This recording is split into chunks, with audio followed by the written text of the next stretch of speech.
Welcome back to Revise and Resubmit, and welcome to another weekend book review. I'm Pavlov. And I'm Nikita. I want you to picture two friends. Let's call them Sally and Sue. Okay. And they are sitting across from each other at this really quiet, sunlit little cafe. Yes, setting the scene. Right. And you happen to just glance over from your own table and you notice something striking. They are wearing the exact same necklace. Okay. It's this very specific piece, like a delicate woven gold chain holding a small teardrop-shaped lapis lazuli pendant. Sounds pretty. Yeah. Now, when we casually say in everyday conversation that they're wearing the, quote, same necklace, we all intuitively know what that means, right? Right, that they're wearing two completely separate, distinct physical pieces of jewelry. Exactly. They just happen to be perceptually identical. One physical object is resting against Sally's collarbone. Yeah. And an entirely separate physical object is resting against Sue's. Makes perfect sense. But now I want you to imagine Sally and Sue are sitting at that exact same cafe, sipping their coffee, and they are reading the same book. And this is where the everyday reality we totally take for granted begins to just unravel a little bit. It really does, Yeah. because in this second scenario, Sally might be holding this battered, dog-eared paperback she rescued from a dusty thrift store shelf. Right, the pages are all yellowed. Exactly. It smells like old paper. The cover is torn. But Sue, on the other hand, is swiping her finger across a sleek, brightly lit glass and metal digital tablet. So the physical objects in their hands are entirely fundamentally different. Completely. They share absolutely no perceptual qualities. They don't look the same, they don't smell the same, or feel the same. No. Yet our brains effortlessly process these two completely different, totally contradictory definitions of the same without short-circuiting. It's wild when you stop and actually think about it. It is. Like, Yeah. why? How does your mind just automatically know that the same necklace requires physical, perceptual similarity, but the same book only requires, like, intellectual similarity? It is such a beautiful, delightful puzzle. And what's truly captivating here is that you, me, and everyone listening, we navigate these invisible complexities thousands of times a day. Without ever realizing it. Right. We never realize it. We don't pause to run some complex logical deduction. We just accept it as common sense. Yeah, we just do it. But behind that seemingly effortless common sense is this incredibly intricate hidden architecture of thought. A hidden architecture. Exactly. Yeah. And it governs exactly what we are allowed to think, how we are allowed to categorize the world, and honestly, how we are allowed to even speak about it. And that beautiful puzzle is our gateway today. We are exploring a truly groundbreaking open access book titled Conceptual Form. The hidden structure of common sense concepts. Yes. Yeah. It was written by Dr. Sandeep Prasada and published by MIT Press in 2026. Such a fantastic piece of work. It really is. And for those of you listening who might be at the very beginning of your own academic research journey, or even if you are just deeply, insatiably curious about the hidden gears turning inside your own mind, Dr. Prasada is a phenomenal guide. He truly is. Dr. Prasada brings this immense wealth of institutional and experiential knowledge to the topic. Yeah, his background is super impressive. Definitely. He has been a professor at Hunter College, which is part of the City University of New York, since 2002. Wow, so over 2 decades there. Yeah. And over his career, he has published highly influential work in all the major journals. I mean, cognition, cognitive science, trends in cognitive sciences. Cognitive development too, right. Yes, and developmental science, and the Journal of Child Language. He has really been everywhere. And he was at other institutions before CUNY, right? He was. Before putting down roots there, he actually held professorships at Dartmouth College and Rutgers University. That's quite the academic pedigree. Oh, and crucially, he earned his PhD in cognitive science from the Massachusetts Institute of Technology, from MIT. Which is huge. It is. And his entire research agenda has been meticulously dedicated to investigating the basic mechanisms of lexical and conceptual representation and how those develop. But you know what I love most is that his journey into the depths of human psychology, it didn't start in some sterile, cold laboratory at MIT. No, it didn't. It actually has this incredibly intimate, deeply rooted origin in his childhood, which is just so wonderful. Yeah, the backstory is great. Growing up, his mother worked as a teacher at a specialized school for exceptional children with special needs. Right. And during his most formative summers, he didn't just watch her from the sidelines. He worked right alongside her as an assistant teacher and a camp counselor. And that kind of early, really hands-on exposure, It leaves a permanent mark on how you view the human condition. Absolutely. Because he was right there in the classroom. He was watching the school's psychologists collaborate directly with the teachers. Trying to figure out how to reach these kids? Exactly. He saw them trying to build specialized curricula and manage incredibly complex behavioral challenges in real time. And witnessing that fragile intersection of behavior and mind and education, it sparked this profound curiosity in him. It wasn't just abstract theory for him. Right. It was real life. He saw firsthand how hard it can be for a developing mind to map the world. Yeah.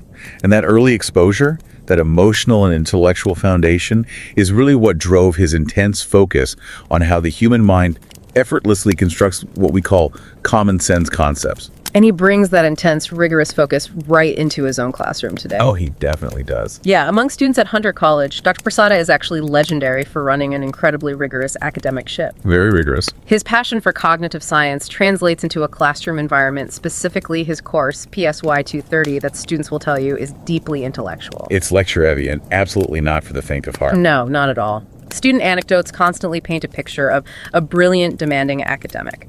He has a very strict, no shortcuts approach to education. Yeah, his grading systems are famous on campus. They rely almost entirely on a few heavyweight exams. Right, there is no cushion. None. No extra credit, no easy homework assignments, no little participation points to boost your grade. It's all on the exams. Yeah. And the advice passed down from senior to freshman is always the same. What's that? If you skip his lectures, passing is nearly impossible. Which, I mean, that might sound daunting, even terrifying to some students. Oh, for sure. But the other side of that coin is deep, deep respect. Yeah. While some students find those fast-paced, dense exam periods overwhelming, so many others really respect his meticulous dedication to the field. Because they note that if you actually show up Right. and you seek his help to clarify all the intricate mechanics of memory or language or concept formation, he is immensely helpful. Generous with his time. Very generous. Under his mentorship, master's students and research assistants find a highly demanding but deeply rewarding advisor. One who pushes them to rigorously dissect complex psycholinguistic processes with absolute precision. Because he expects a lot. And he expects a lot because the material demands a lot. Yeah, understanding the very architecture of human thought requires discipline. And that is exactly what he has distilled into this wonderful book. Now, before we gently unpack the architecture of his theories, we do have a quick, intimate note for you, our loyal subscribers. Yes, a little channel update. As many of you know, since March 2026, our conversation has become a weekly rhythm. A nice, steady pace. Right. We are now releasing our discussions every Sunday, where we focus on classic papers or in-depth book reviews like this one. And every Monday. Yes, and every Monday, where we keep the focus on cutting-edge publications from top-tier, peer-reviewed journals. We really love this community. We do. We are so deeply thankful for your continued support of this initiative. Oh, we also want to share the why behind this specific limited 2-day schedule. Yeah, it's important to be transparent about that. The reality of modern media is that AI-assisted audio production and research relies on massive data center processing on the back end. Huge servers doing a ton of work. Right. And those data centers carry a heavy toll on nature and our climate, particularly due to their considerable water intake for cooling. A lot of water. It is. So by deliberately limiting our weekly release schedule, this is our way of giving back to climate change initiatives. We want to protect the natural world without losing the richness, depth, and intimacy of these intellectual discussions. It is all about finding a sustainable harmony. Beautifully said. So whether or not you are officially subscribed to this channel, we urge you to kindly make time to read Dr. Prasada's thoughtfully crafted open access book for yourself. It's completely free to read. Yes, the link is right there in the show notes. Our mission today is to gently guide you through his overarching thesis. Exploring how we effortlessly form concepts of a wide variety of things. From dogs and trees, all the way to abstract ideas like justice and freedom. But to begin, we really have to establish what a concept actually is. Right. Or rather, what the field of psychology historically misunderstood it to be. Yeah, let's start there. Because usually when I think of a concept, let's take the concept of a duogy. Okay, classic example. I just imagine a mental checklist of features. Furry, check. Barks, check. Has a tail, check. Like a biological inventory. Exactly like an inventory. But Dr. Prasada's core argument is that this view is fundamentally flawed. Deeply flawed. He argues that a concept is actually a mental lens or a conceptual form. It doesn't just store the content, it provides invisible instructions on how to think about that content. And to appreciate why this lens idea is so groundbreaking, we have to look at the historical failures of the standard approaches in cognitive psychology. Because they've been trying to solve this for a long time. Decades. For decades, the field relied on theories that only focused on the content of the category. They completely missed the perspective that the concept provides. Let's walk through those past failures, because I think a lot of our listeners, myself included honestly, probably still hold some of these older theories as our personal common sense. It's very likely. First, you have the classical theory, which basically says concepts are just strict definitions. Right. It argues our brains hold a checklist of necessary and sufficient conditions. Which is an idea that falls apart the exact moment it encounters the real world. Yeah, reality is messy. The classical theory comes from ancient philosophy. Think of Plato. He tried to define a human being as a featherless biped. Oh, I know this story. Right. And Diogenes plucks a chicken, holds it up in the academy and says, "Behold, a man." This is the perfect troll. It really was. But it proves the point. Try to define a dog with strict, unbending logical rules. You might say a dog must be a mammal, it must have 4 legs, and it must bark. But then, I encounter a dog that was in a terrible accident and lost a leg. So it has 3 legs. And maybe it was born without vocal cords, so it literally can't bark. My brain doesn't suddenly think it's a cat. Or a new species of alien. No. I instantly know it's a dog. So the strict dictionary definition in my head just totally fails. It fails completely. There is no strict, unbending logical definition for most of the natural kinds we encounter. So what did psychology do when that failed? Well, because of this failure, psychology pivoted to what's called prototype theory. Okay, prototype theory. This is the idea that our concept of a dog isn't a strict rule book, but rather a statistical average of all the dogs we've ever seen. Oh, interesting. Yeah, so you extract the most typical features, 4 legs, medium-sized fur, tail, and you cluster them together into a blurry, idealized prototype. This sort of statistical mega dog. Exactly. And when you see a new animal, you just calculate how closely it matches the prototype. I have to admit, prototype theory makes intuitive sense to me. It does to a lot of people. Or even the alternative to it, the exemplar theory. Like exemplar theory. Which says we don't bother averaging things out at all. We just have a giant mental filing cabinet of every individual dog we've ever met in our entire lives. Fido, Rover, Spot. My childhood golden retriever. And we just compare new visual inputs to those specific stored memories. Yeah. So why are those theories wrong? I mean, they sound like really plausible ways for a biological brain to work. Well, they are excellent ways for a brain to categorize basic perceptual data, yes. Okay. But whether you are talking about definitions or statistical prototypes or memory exemplars, Dr. Prasada points out they all suffer from the exact same fatal blind spot. Which is? They only tell us what the features are, they give us the content, but they completely ignore the structure that tells us how to manipulate, interpret, and bound that content. They ignore the perspective. They ignore the perspective entirely. Okay, I think I need an analogy here.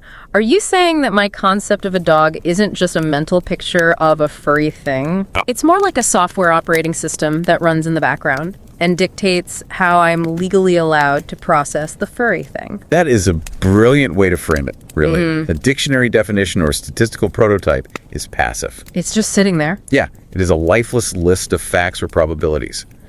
But an operating system is active, it's generative, and it's restrictive. Restrictive how? It provides rules for processing inputs you haven't even encountered yet.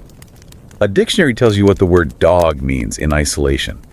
But conceptual form, the operating system tells you how the idea of a dog interacts with time, with space, with causality, and with numerical identity. This brings to mind the fairy tale example from the book. Oh, the Cinderella example, yes. Which completely blew my mind because it highlights rules I didn't even know my brain was enforcing. We enforce them so naturally. Right. So Dr. Prasada uses the story of Cinderella. When we read that story and the fairy godmother waves her magic wand, we effortlessly understand a narrative where a pumpkin is magically turned into a carriage. Right. It requires a suspension of disbelief, certainly, because magic isn't real. Obviously. But intellectually, cognitively, you can track it. The object that was a pumpkin ceases to exist as a pumpkin, and its matter or its locus in space becomes a carriage. And this is the kicker, he points out, that if the fairy tale said the fairy godmother waved her wand and turned a pumpkin into a different pumpkin, Your brain just hits a brick wall. it totally rejects it. It feels like grammatical and logical nonsense, and you have to ask why. If magic can do literally anything, why can it turn a vegetable into a wooden vehicle, but not a vegetable into a vegetable? Because of the hidden operating system. It has nothing to do with statistics. Absolutely nothing to do with the statistical features of pumpkin. Yeah. A statistical prototype theory cannot explain why that sentence feels wrong. Because statistically, a pumpkin turning into a pumpkin makes more sense than a pumpkin turning into a carriage. Exactly. It is entirely to do with the conceptual form of physical object. How so? Our mental lens for objects dictates that an object's identity is inextricably tied to its continuity. It could be physically transformed into a different kind of thing. Like wood into ash, or pumpkin into carriage. Yes. But it cannot simultaneously be itself and a numerically distinct, different version of itself. Your conceptual form simply forbids the calculation. It just blocks it. And he gives another example of how this hidden grammar controls our thoughts, which I loved. The meat example. Yes. You can ask someone, is squirrel healthier than raccoon? Meaning the meat of the animal. Right. Now, it's an odd question, maybe a bit unappetizing if you aren't a hunter, but grammatically and conceptually, it lands perfectly. We know exactly what is being asked. But if you try to apply that exact same sentence structure to furniture and ask, is chair denser than table? Again, the brain short circuits. You feel the friction instantly, don't you? You do. To fix it, you have to add words. You have to say, is a chair denser than a table? Or is the wood of a chair denser than the wood of a table? Exactly. Why does my brain allow me to turn a squirrel into an abstract substance, but refuses to let me do it to a chair? Because this reveals that the concept of an animal and the concept of furniture have fundamentally different conceptual forms. Different operating systems. Exactly. The concept of an animal kind allows for what linguists call a mass noun interpretation. We can naturally conceptualize the animal as a biological substance, as meat. Right. But the concept of an artifact, like a piece of furniture, does not allow for that substance interpretation naturally without structural help. Like adding the word wood. Yes. And the standard theories, prototypes, exemplars, they cannot explain these invisible linguistic boundaries. Because they just look at the features. Right, they just tell you a chair has 4 legs and you sit on it. They are completely blind to the cognitive rules governing how the object exists in our minds. So, if standard psychology theories miss this invisible operating system, we really need to look closer at what this system actually does when we are walking through the world. Let's ground it. Yeah, let's ground this in reality. Let's say I'm walking through the park and I see a dog chasing a frisbee. Okay. Let's name him Jet. Jet the dog. What is my conceptual form actually doing the moment I look at Jet? Well, when you first perceive Jet, before the concept activates, your visual system is just processing raw data. Just light hitting the retina. Exactly. It sees a certain shape, a specific brown color, a pattern of motion across the grass. Yeah. Dr. Prasada refers to this as an untyped representation. Untyped, like it doesn't have a label yet. It's just sensory noise. Yeah. But the millisecond your conceptual system kicks in and you recognize that visual noise as a dog, you are applying what he calls the instance of kind perspective. Instance of kind. And according to the book, this perspective forces my brain to do 2 completely contradictory things at the exact same time. It's a wonderful paradox. It is. First, it represents Jet as entirely unique. I recognize that there is no other Jet in the entire universe. He is a specific, singular, concrete entity. Occupying a specific XYZ coordinate in time and space. But simultaneously, at the exact same moment you grant him his unique individuality, your conceptual form represents him as utterly non-unique. How so? You represent him as simply one instance of an infinite number of potential instances of the abstract category we call dog. Okay, hold on. Let me push back on that a little bit. Sure. Do I really represent him as one of an infinite number? What if I literally think he's the last dog on Earth? Okay. Like in a post-apocalyptic movie. Does the concept still work? That is actually the beauty of the instance of kind perspective. You don't need to know if other dogs currently exist or if they have ever existed. Really? You could firmly believe Jet is the last surviving dog in the cosmos. Yet, just by applying the conceptual lens of duoG to him, you are cognitively leaving the door open for the logical possibility of an infinite number of others. Wow. The logical possibility. Yes, you're representing him not just as a lone object, but as a member of a broader abstract kind. Okay, I say it's like classifying something as a triangle. That's a great example. Even if there was only one triangle drawn on a piece of paper in the whole world, the concept of a triangle implies the potential for endless other triangles. Exactly. And this mental lens doesn't just passively classify Jet, it aggressively creates links. The book talks about explanatory and normative links. Let's unpack that. Yeah, let's unpack it. I look at Jet, and I notice he has 4 legs. I don't just objectively record the data point subject Jet equals 4 legs like I'm filling out a spreadsheet. No, your brain goes much, much further. It instantly generates an explanatory link. Explanatory. You implicitly believe Jet has 4 legs because he is a dog. The categorization itself does the explanatory heavy lifting. So just being a dog is the reason. Exactly. The fact that he belongs to the kind DOG is the reason he possesses the parts he does. And it goes further into the normative realm, which blew my mind because it feels almost moral in a way. It does have that flavor. I implicitly believe Jet is supposed to have 4 legs. If Jet comes running over to me and he only have 3 legs, my brain doesn't just register him as a statistical outlier. Right, it's not just rare. Like, if Jet was unusually tall, my brain would just say, wow, rare, a tall dog. But with 3 legs, my brain registers that there is something objectively wrong with him. He is injured or deformed. Or lacking something he is owed by nature. That distinction is so crucial. The conceptual form intrinsically combines the descriptive, what a dog physically is, with the normative. What a dog ought to be. Yes, what it ought to be. A statistical prototype theory cannot explain the feeling of ought. Right. An average doesn't have morals. An average doesn't have expectations. But a conceptual form does. When a rule of the form is violated, you feel that it is an aberration of nature, not just a rare dice roll. It's amazing because I didn't actively consciously choose to make a normative judgment about his leg count. It happens in milliseconds. The conceptual lens of animal kind forced me to. I didn't have a choice. You really didn't. And this ties into a really beautiful phrase Dr. Prasada uses in the book. He says conceptual form acts as a placeholder for understanding the kind in itself. I love that phrasing. What does he mean by a placeholder? It means that our common sense concepts are incredibly humble, adaptable, and forward-looking. Humble. Think about it. When you were a child and you form the concept of water, your conceptual form essentially says, I have these everyday, intuitive, perceptual ways of identifying this clear, drinkable liquid. Right. It's wet. It's in the bath. But I also recognize that there is a deeper underlying reality to this substance that makes it what it is, even if I don't fully understand it yet. So it leaves an empty slot in my brain for science. Exactly. It allows me to hold my everyday common sense view of water that it falls from the sky. I can swim in it while simultaneously leaving a placeholder open for me to later learn about H2O. And covalent bonds and molecular structures. The concept doesn't shatter when I go to chemistry class. The new scientific facts just click into the placeholder my conceptual form already built for them. Precisely. It allows common sense and scientific inquiry to coexist beautifully.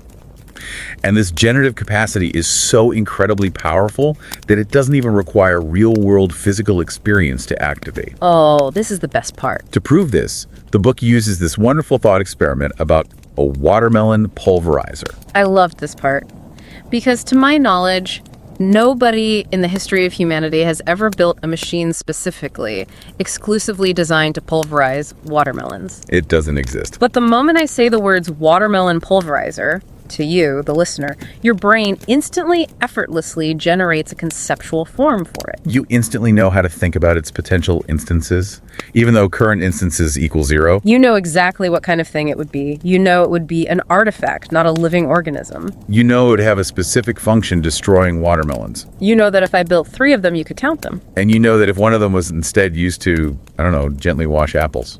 You could look at it and say, that is a broken or malfunctioning watermelon pulverizer. Yes. You apply normative judgments to a machine that doesn't even exist.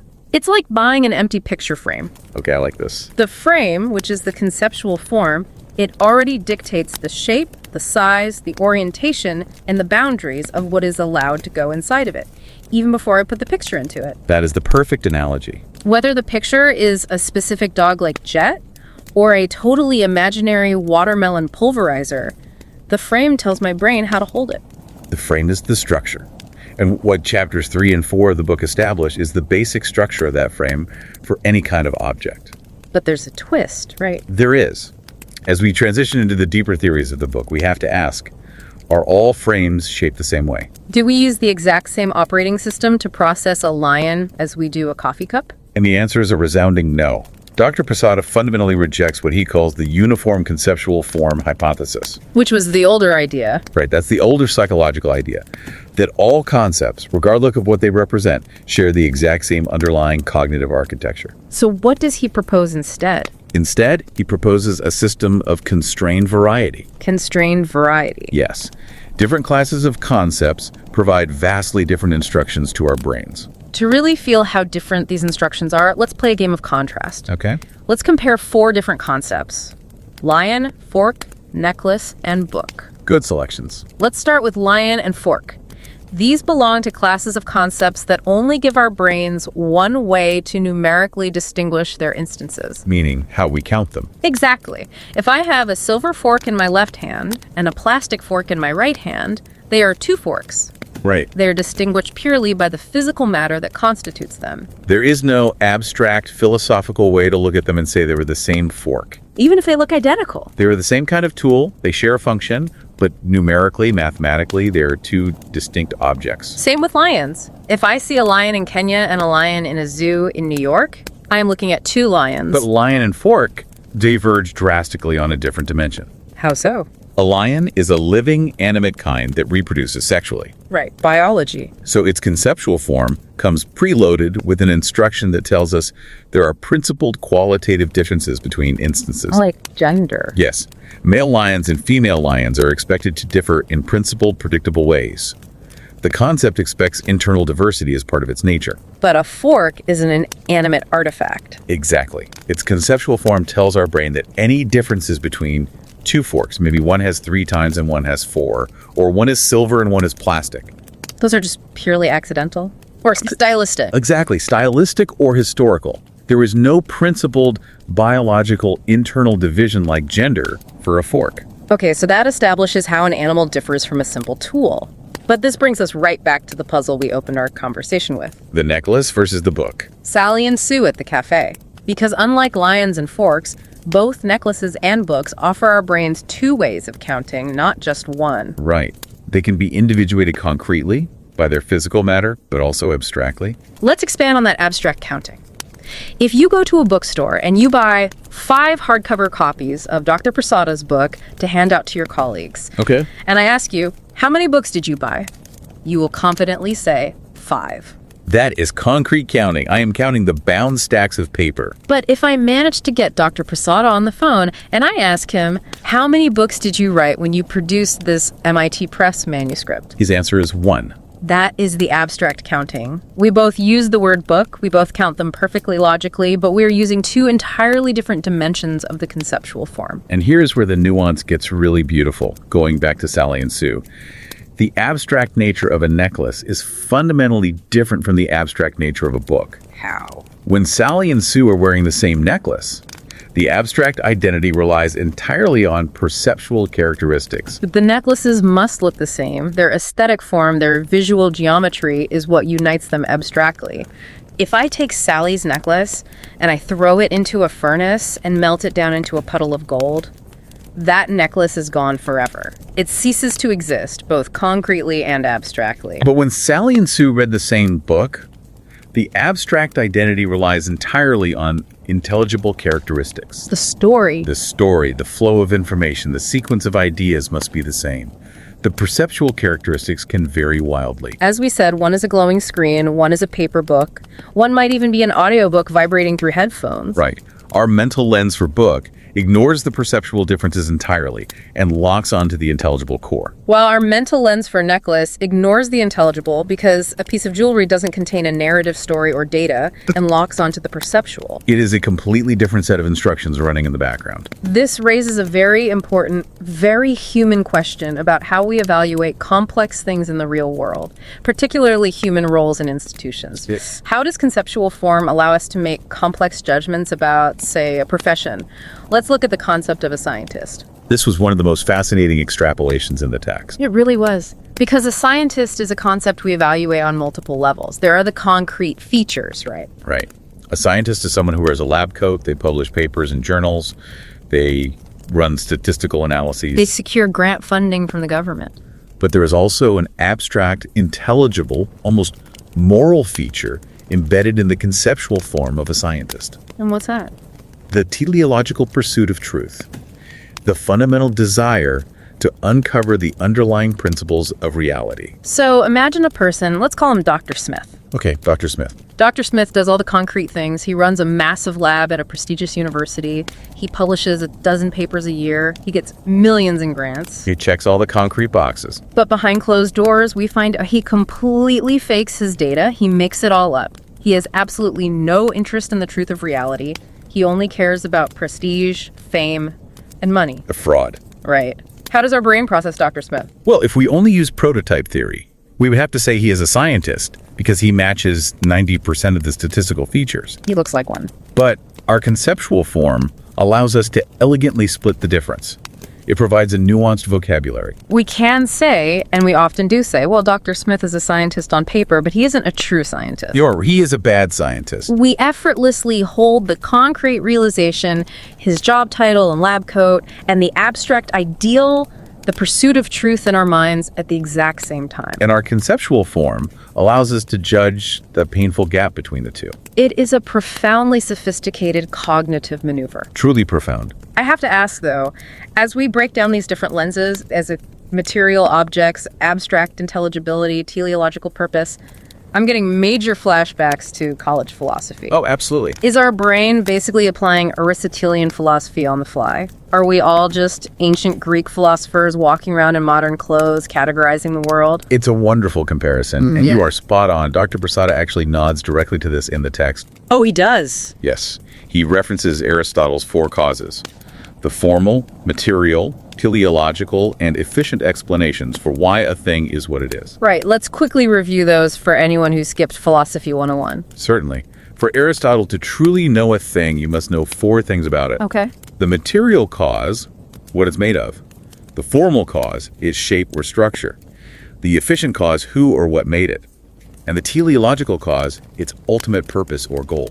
Wow. That lines up perfectly. It does. When our conceptual form for a book demands to know both its physical makeup, the material cause, like paper and ink, and its author, the efficient cause. Or when our concept of the imaginary watermelon pulverizer immediately demands to know its purpose, its teleological cause, before it even exists. Exactly. We are naturally, instinctively organizing reality using mechanisms that map incredibly well onto Aristotelian metaphysics. We are implicitly demanding that the world makes sense along these highly specific explanatory dimensions. Our brains are Aristotelian prediction engines. Which perfectly transitions us into understanding how this hidden conceptual architecture doesn't just sit quietly in our heads. It's not passive. It vigorously, actively dictates the way we interact with others. It governs our language. It acts as the grammar of thought. Let's talk about how this manifests in speech, starting with something linguists call generics. Generics are those broad, sweeping statements we make about a category as a whole. A classic example is the sentence, "Lions have manes." Now, I want you to think about that sentence from a purely statistical, mathematical standpoint. From a mathematical standpoint, the statement, "Lions have manes," is actually false, or at least wildly misleading. Why is that? Because only adult male lions have manes.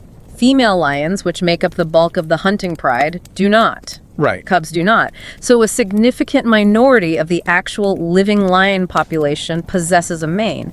Yet, if I stand in front of a room of people and say, "Lions have manes," every single human being nods in agreement. It feels undeniably inherently true. Why does it feel true if the math is wrong? Because our conceptual form for lion isn't doing statistical math.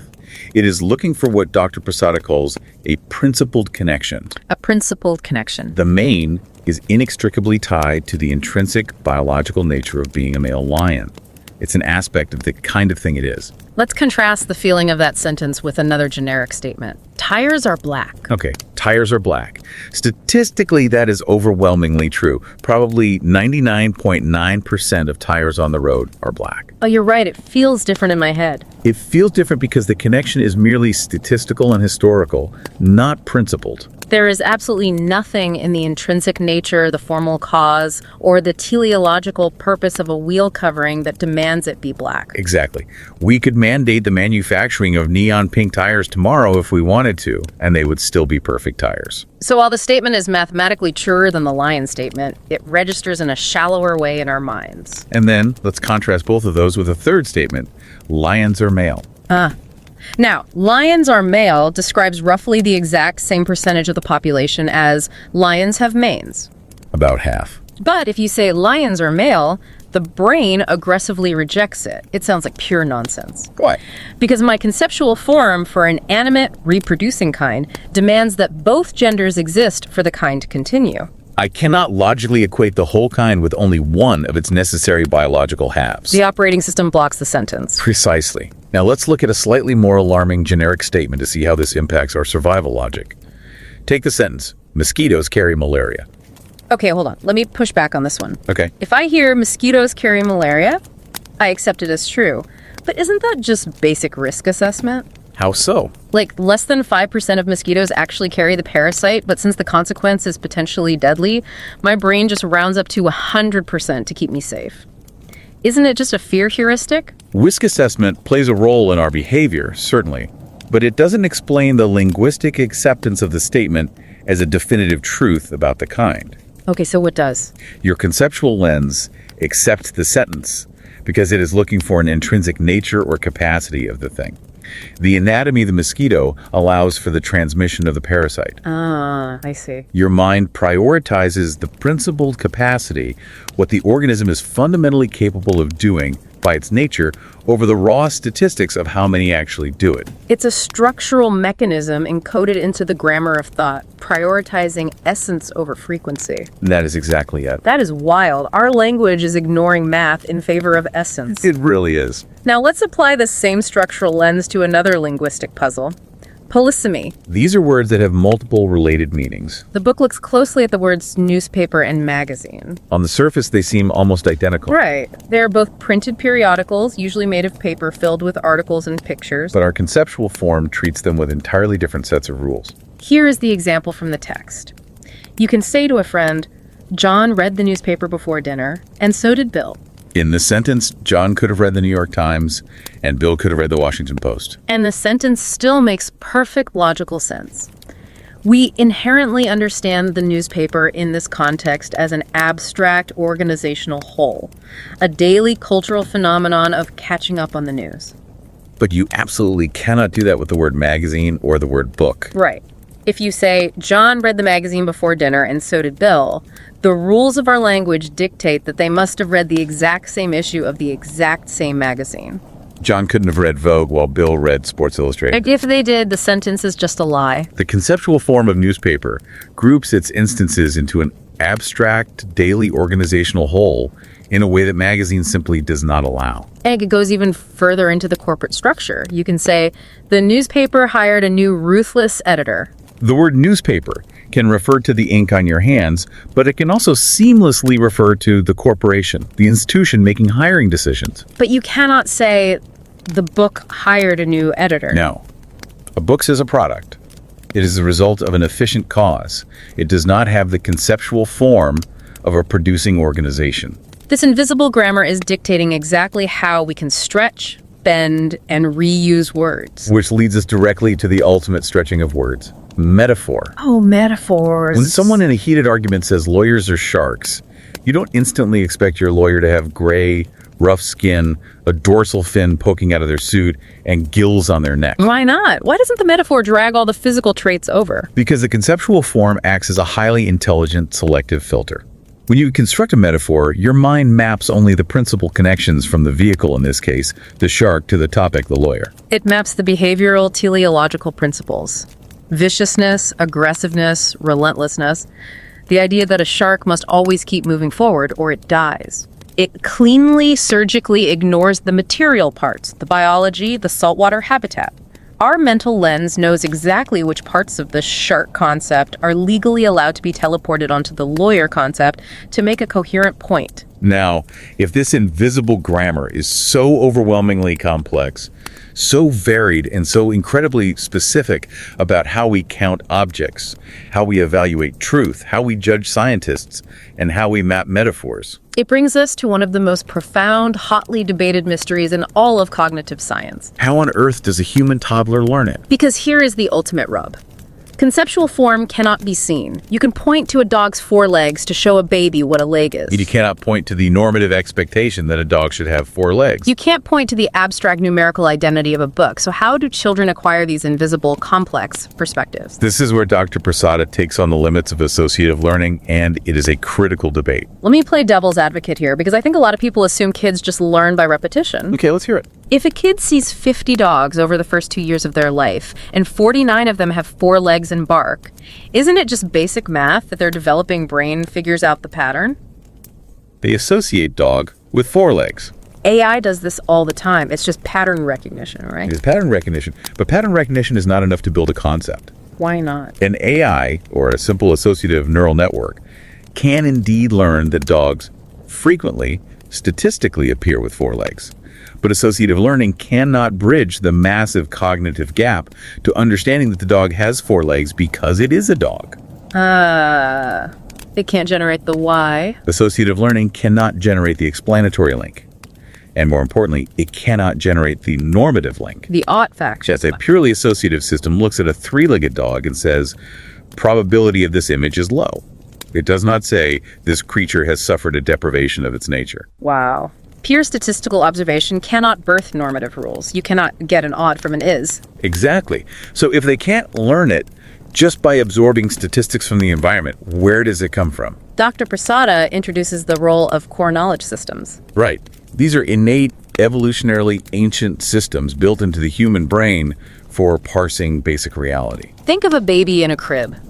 Long before they have language, they have core knowledge about physics. A baby inherently knows the difference between a solid object and a liquid substance. If they drop a wooden block, they expect it to stay a solid block. If they knock over a cup of milk, they expect it to splash and change shape to fit the floor. These innate systems act as a bootstrapping mechanism. How does that work with language? When a child hears a parent point and say a new word like cup while pointing at a solid object, the core knowledge system of physical objects immediately guides the child to map that word onto an object-kind conceptual form. It hands the child the initial empty picture frame. But the philosophical debate gets incredibly rich here, particularly when the book addresses the famous philosopher Jerry Fodor. Oh, the Fodor debate is legendary in cognitive science circles. It really is. Fodor argued something called radical nativism. He claimed that concepts, even highly specific, modern, bizarre ones like carburetor or red barn in Idaho, are atomic primitives. Meaning they cannot be broken down into smaller constituent pieces of meaning. They are the base Legos of thought. Right, and because they are primitive, Fodor concluded they must be innate. He basically famously argued that we are born with the concept of a carburetor just sitting dormant in our DNA, waiting to be activated by seeing a car engine. Which, understandably, most people find absurd. The idea that human evolution encoded the concept of a 1990 Honda Civic carburetor into our genes millions of years ago makes no sense. But Dr. Prasada threads the needle brilliantly here to solve the paradox. What's his solution? He agrees with Fodor's premise that these concepts are primitive. They don't have a constituent structure of simpler concepts built up through statistics, but he argues they are not innate. So what is innate? What is innate is the generative system of forms. It's like being born with the underlying grammar of thought, but having to learn the specific vocabulary from the world around us. Yes. We are born knowing how to classify a potential object. We have the empty picture frames ready to go in our minds. We are born with the innate capacity to understand principled connections, numerical identity, mass versus count nouns, and teleological purpose. We just wait to encounter the specific objects in the physical world, like a dog, a book, or yes, even a carburetor, to set the parameters and fill the empty frames. That is an incredibly elegant solution. It rescues the primitive atomic nature of concepts without requiring us to believe that human babies are born pre-programmed with the idea of internal combustion engines. Exactly. The formal, structural dimension is innate. The specific material content is acquired through lived experience. We've talked about the psychology, the philosophy, the linguistics, and the childhood acquisition. But let's ground this in biology for a moment. Let's talk brains. Where does this invisible operating system actually live in the biological tissue of the brain? What does this mean for the future of neuroscience? Dr. Prasada points neuroscientists toward what is called the distributed domain-specific hypothesis.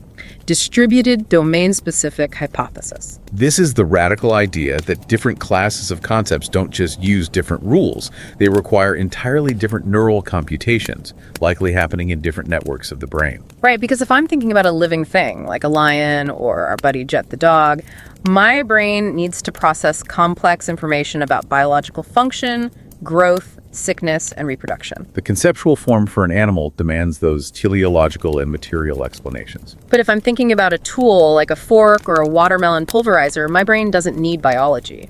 It requires processing about human intention, manual manipulation, gripping, and motor movements. And what conceptual form provides to modern neuroscientists is a theoretical parts list. For decades now, functional MRI scans have shown us that thinking about living animals lights up different brain regions than thinking about hand tools. We can see the glowing colors on the scan. But seeing the lights flash on a screen hasn't always told us exactly what mathematical or logical calculations those regions are actually performing. Conceptual form tells us the specific abstract rules and perspectives that those neural networks must be crunching. It gives us a software blueprint to help explain the hardware activity of the brain. And crucially, it provides a common format, a universal language of thought, so we can smoothly align these vastly different domains. What do you mean by align? It allows you to say a sentence like, "The scientist dropped his book and petted the dog." Oh, wow.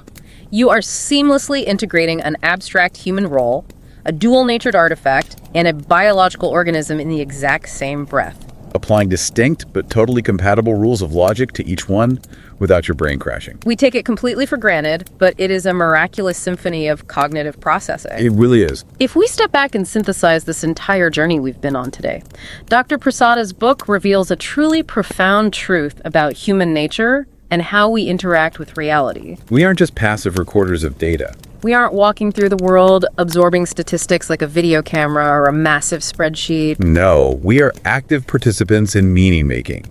Our minds actively impose a rich, generative, and highly structured framework onto raw reality to make it intelligible. Our minds provide the lenses. Without those lenses, without conceptual form, the world is just a chaotic blur of colors, shapes, and noise. We wouldn't know how to count, how to judge, or how to speak. Which raises a final and perhaps the most important and urgent question for our modern time. This is the big one. Dr. Prasada notes in the text that there is currently no hard evidence that non-human animals possess these intricate perspectival concepts. An animal can undoubtedly recognize a dog, but it likely relies purely on those untyped statistical representations we discussed earlier.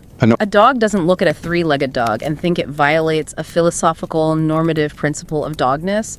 It just sees another animal. Which brings us directly to artificial intelligence. The large language models and AI systems we are building today, the ones consuming all that water in the data centers we mentioned earlier, operate almost entirely on massive statistical associations and probabilities. They are incredibly, undeniably sophisticated prediction engines. They have read every book and analyzed every picture. But they process that information much like an animal's untyped perception. They learn through pure correlation. You do not have innate core knowledge systems. They do not have the empty picture frames of conceptual form that demand explanatory and normative links. So the provocative, lingering thought we want to leave you with as we wrap up our conversation today is this. If conceptual form is a uniquely human generative system that gives our thoughts their fundamental meaning, their explanatory power, and their moral normative weight, what does that mean for artificial intelligence? If an AI only operates on statistical patterns, can it ever truly achieve human-like common sense? Or will it forever just mimic the statistical output of human thought, while remaining completely hollow on the inside, forever lacking the hidden conceptual form that makes our human minds so beautifully, frustratingly complex? It makes you wonder. When the AI looks at a medical x-ray or reads a legal brief, is he just seeing a probability matrix of pixels and text while we are desperately searching for the deeper story? The principled connection, the truth behind the jagged white line? It is a massive question, and it is a lot to mull over as you go about your week. Thank you so much for joining us on this intellectual journey today. A gentle reminder to check the show notes for the link to Dr. Sandeep Prasada's open access book. Yes, Conceptual Form, The Hidden Structure of Commonsense Concepts.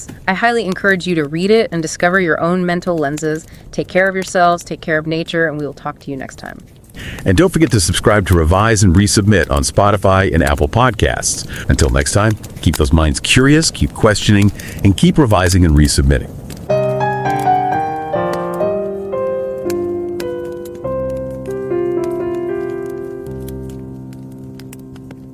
Revise and রিসাবমিটে স্বাগত। আপনারা শুনছেন আমাদের weekend বুক review পর্ব। আমি নিকিতা আর আমি Pavlov.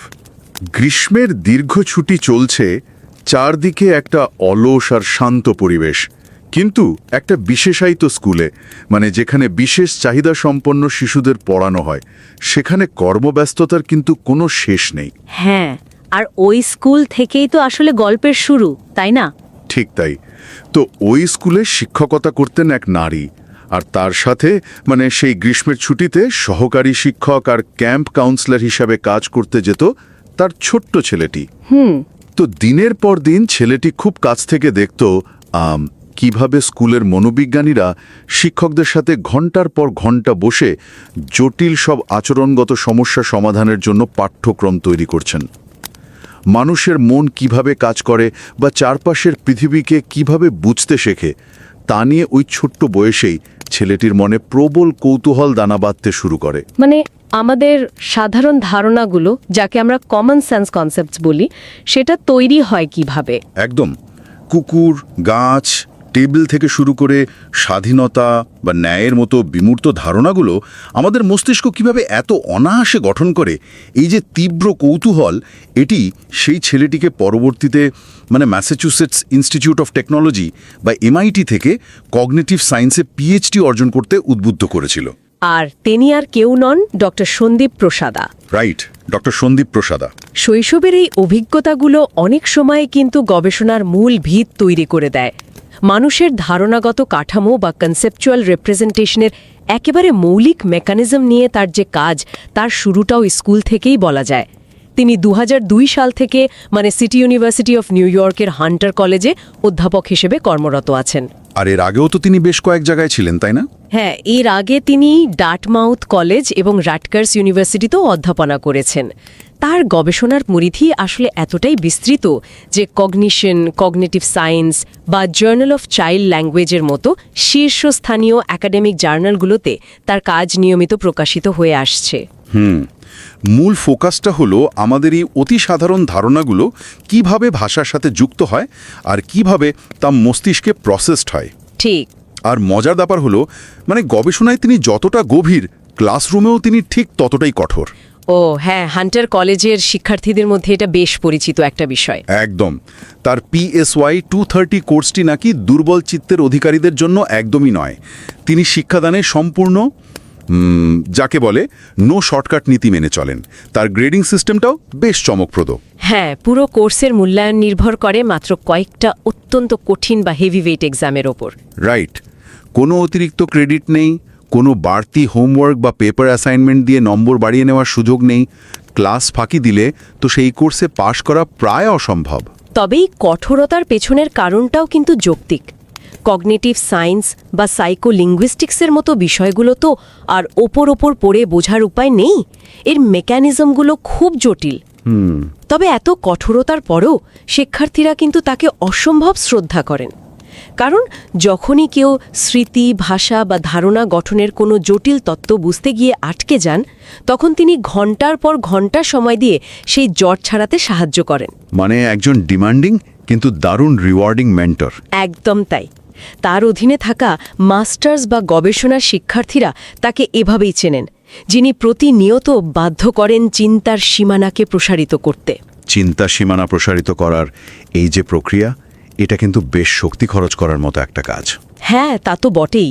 মানুষের মস্তিষ্ক হয়তো খুব দক্ষভাবে এই কাজটা করে, কিন্তু আজকালকার কৃত্রিম বুদ্ধিমত্তা বা AI মডেলগুলো এই দক্ষতা অর্জনের জন্য বিপুল পরিমাণ শক্তি এবং প্রাকৃতিক সম্পদ খরচ করছে। ঠিক এই জায়গাটাতেই একটা গুরুত্বপূর্ণ বিষয় চলে আসে, বর্তমান এআই চালিত ডেটা সেন্টারগুলো তাদের ব্যাকএন্ড প্রসেসিংয়ের জন্য প্রচুর পরিমাণে পানি ব্যবহার করে, যা আমাদের প্রকৃতি আর জলবায়ুর উপর বিশাল একটা প্রভাব ফেলছে। আর এই বৈশ্বিক চ্যালেঞ্জের কথা মাথায় রেখেই আমাদের এই সাপ্তাহিক আলোচনার সময়সূচিতে কিছু পরিবর্তন আনা হয়েছে। যারা নিয়মিত শুনছেন তারা হয়তো খেয়াল করেছেন যে 2026 সালের মার্চ মাস থেকে আমাদের এই শো সপ্তাহে মাত্র 2 দিন, মানে প্রতি রবিবার এবং সোমবার সম্প্রচারিত হচ্ছে। রাইট, রবিবারের পর্বগুলোতে আমরা ক্লাসিক কোনো গবেষণাপত্র বা বইয়ের পর্যালোচনা করছি, আর সোমবারের পর্বগুলোতে শীর্ষস্থানীয় পিয়ার রিভিউড জার্নালের নতুন প্রকাশনাগুলো নিয়ে কথা বলছি। হ্যাঁ, আলোচনার গুণগত মান পুরোপুরি বজায় রেখে জলবায়ু পরিবর্তন রোধের এই উদ্যোগে নিজেদের অংশটুকু পালন করতেই এই সিদ্ধান্ত। যারা নিয়মিত সঙ্গ দিচ্ছেন তাদের এই সমর্থনের জন্য আমরা আন্তরিকভাবে কৃতজ্ঞ। তো আজকের এই শান্ত আর গভীর আলোচনার মূল ভিত্তি হল ডক্টর প্রসাদা লেখা অসাধারণ একটা বই, কনসেপচুয়াল ফর্ম। এটি একটি ওপেন অ্যাক্সেস বই, অর্থাৎ যে কেউই বিনামূল্যে এটি পড়তে পারবেন। হ্যাঁ, আমাদের শো নোটের লিঙ্ক দেয়া থাকবে।